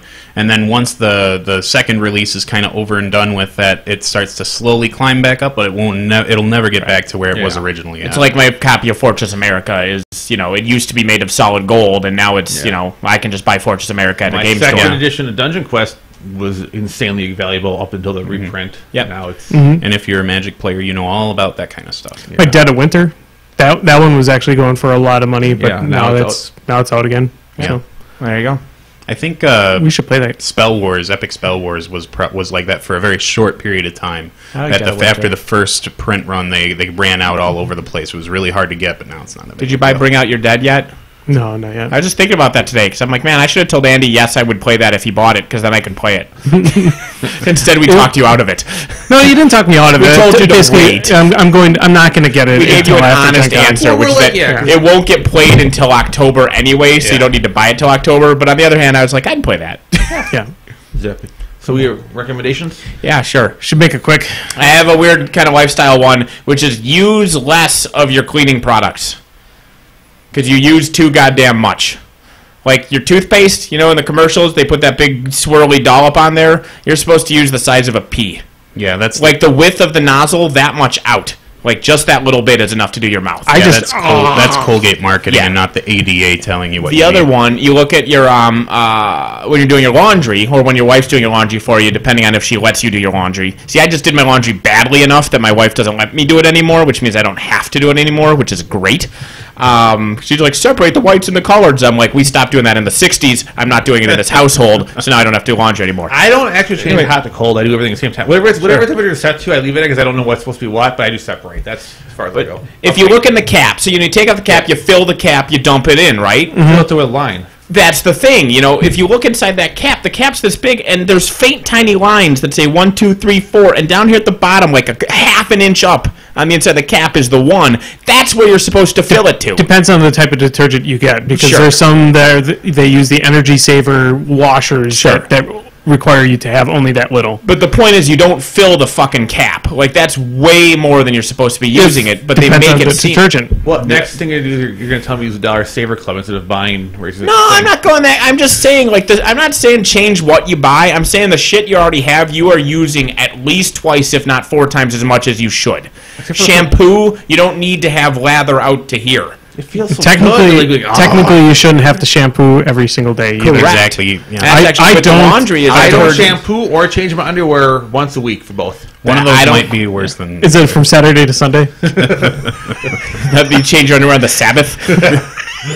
But, yeah, no, it's kind of like I've heard that you should, like, every second or third or some number of times that you wash your towels, you shouldn't use soap. You should just wash them with the water because they have so much soap buildup in them from taking soap off of you, and they're so thick that in the rinse cycle of your washing machine, they don't get all the soap out of them, so you should just wash them without soap every once in a while. Yeah, I wash my hair every other day, except for my beard. because washing with conventional shampoo is going to strip your oils out so hard that your body's going to overproduce, and then you kind of defeat the purpose of washing your hair in the first place. Some people take even more extreme, and I'm not talking like hippie patchouli, don't wash it all, everything, but there's this whole studies about thing called the horny layer, which is hilarious, but it's unrelated to, being horny. But your skin is a similar way, and if you use soap over and over and over, it actually strips the skin, and they say you shouldn't even use soap, every time you shower. Yep. Like you should rinse, maybe soap your armpits or like, the intimate areas where get the bad spots. I never touch your torso and your legs. Have your manservant get the bad spots. But your torso and your legs, like you don't need to soap them every time because then your skin gets all dried out. But I'm not even going that far. I'm just saying look inside the cap on your laundry detergent and use less toothpaste. I'm going to recommend using, just to throw some painting stuff out there, if you're painting with an airbrush, a nice helpful little trick that makes your minis look a little more visually interesting as far as texture is concerned is using your base coat as pigments instead of paints, because it'll give you a little bit more of a rough texture underneath. And anytime you can differentiate surfaces from one another, because you look at a metal surface on your model and it's just this shiny metal slick surface. You look at the armor on your warjack is what I'm kind of referencing, and it'll be this slick surface. But if you use pigments instead for that base coat, you kind of get like this nice undertone that it looks a little bit more visually stimulating than the rest of the model. And I think people don't utilize powdered pigments, or you can take pastel crayons that you can get at Walmart for super cheap and grind them up and get the same effect if you don't want to buy the little like powdered pigments that Secret Weapon is the one that I buy the most. But that's my recommendation, just a little bit of painting trick for you. That's probably amazing advice, but I know nothing about painting. It's a lifestyle. I enjoy painting so much. Tomorrow I'll finish gluing my razor boards together. Boom. Andy, recommendation? My recommendation is for Rick and Morty. Yeah, it's a repeat, but worth it. Yeah. You might have heard me rant about Hulu Plus, or even Hulu in general. Nothing annoys me more than paying a subscription and have to watch commercials. I finally broke down because I could not find Rick and Morty in other means, so I knew that they were available as a season on there, so I broke down, paid my $7. One of us. I'm watching Rick and Morty. My Hulu Plus isn't even turned on. I watch it for free. What? I didn't pay $7. I'm watching my Hulu Plus is turned off. I logged into Hulu and searched Rick and Morty. It's season one's free. No, season one is subscribe. Nope. It's log in. You have to have an account but not pay. Oh, fuck! I'm watching season one right now with an account, so I subscribe to Hulu, but I'm not paying. There's also Hulu Plus, so you still got screwed. But hey, when you thought you paid $7 for Rick and Morty, it was a good $7. You now can watch The Wrong Man's, and that'll change your life. You can watch The Wrong Man's. Everyone should watch The Wrong Man's. I love that they bring up the grammatical thing in the last episode. I thought it was somebody finds like, you mean The Wrong Men? It's just a random throwaway, but it's good times. Sure. All right, make it quick. I'm going to recommend PlanetSide 2 and the PlayStation 4. I've been playing it a fuck ton. Jeremy's been playing it a fuck ton. It's the same. If you play PlanetSide 2 on the PC, it's the same goddamn thing. It's just on the PlayStation. And it's just, I don't know, it's fun. I downloaded it. Yeah, it's free. I downloaded it as well. The game itself is free. It's a first-person shooter. And it's like one of the games where you can be infantry, you can control tanks, you can control airplanes, you capture bases. It's all about area control. So it's like sci-fi, Call of Duty kind of thing. But it's just Modern Warfare. Modern Warfare is the one where you can fly planes and shit, right? And it's just all about controlling the map and getting certain benefits, and then you get more experience doing various things, and you level up your character. It's free to play, 100% free to play, but there are reasons why you want to spend money. Every free to play game gets expensive. Yeah. But it's not. You can't buy your character to be better. You can unlock basic weapons, you can unlock basic things, but you can't upgrade anything on a skill level without actually playing the game, because as you play the game, you gain experience, you use those points to get better stuff. You use money for cosmetic changes or to unlock a variety of weapons. But a new weapon doesn't mean it's better, it just means it's different than the other weapon you have, and different play styles, there may be better reasons to do that. Depending on how things go as well, we might actually do some streaming with that too, with us playing. Yeah. It's probably not going to be very entertaining, as Brian had mentioned. Jeremy and I and Brian had talked about this before. Yeah. Jeremy's a medic, so he's just hanging around the back, just healing people. I'm an engineer. I'm fixing. I have a wrench. He's just wrenching the engineer. So it appears that in order to have somebody with some type of action in it, I'm going to have to play. You'll be the heavy. The soldier. I will say I usually play support. You can spend money. Like I spend not money. You can spend your skills on vehicles. I have an upgraded troop transport vehicle. I have maxed its armor, maxed its gun. I have a super insane battle bunker busting transport vehicle that 80% of the stuff I've earned has gone into this vehicle. Okay, I'll drive that then. So I can drive it. No. You can man the guns. I mean, when me and Jeremy get a run around, we just cruise the map, just laying waste of tanks and air. It's so much fun when you can tweak out vehicles. All right, when I go home, I spent $20 on cosmetic upgrades to my vehicle over the course of the last month.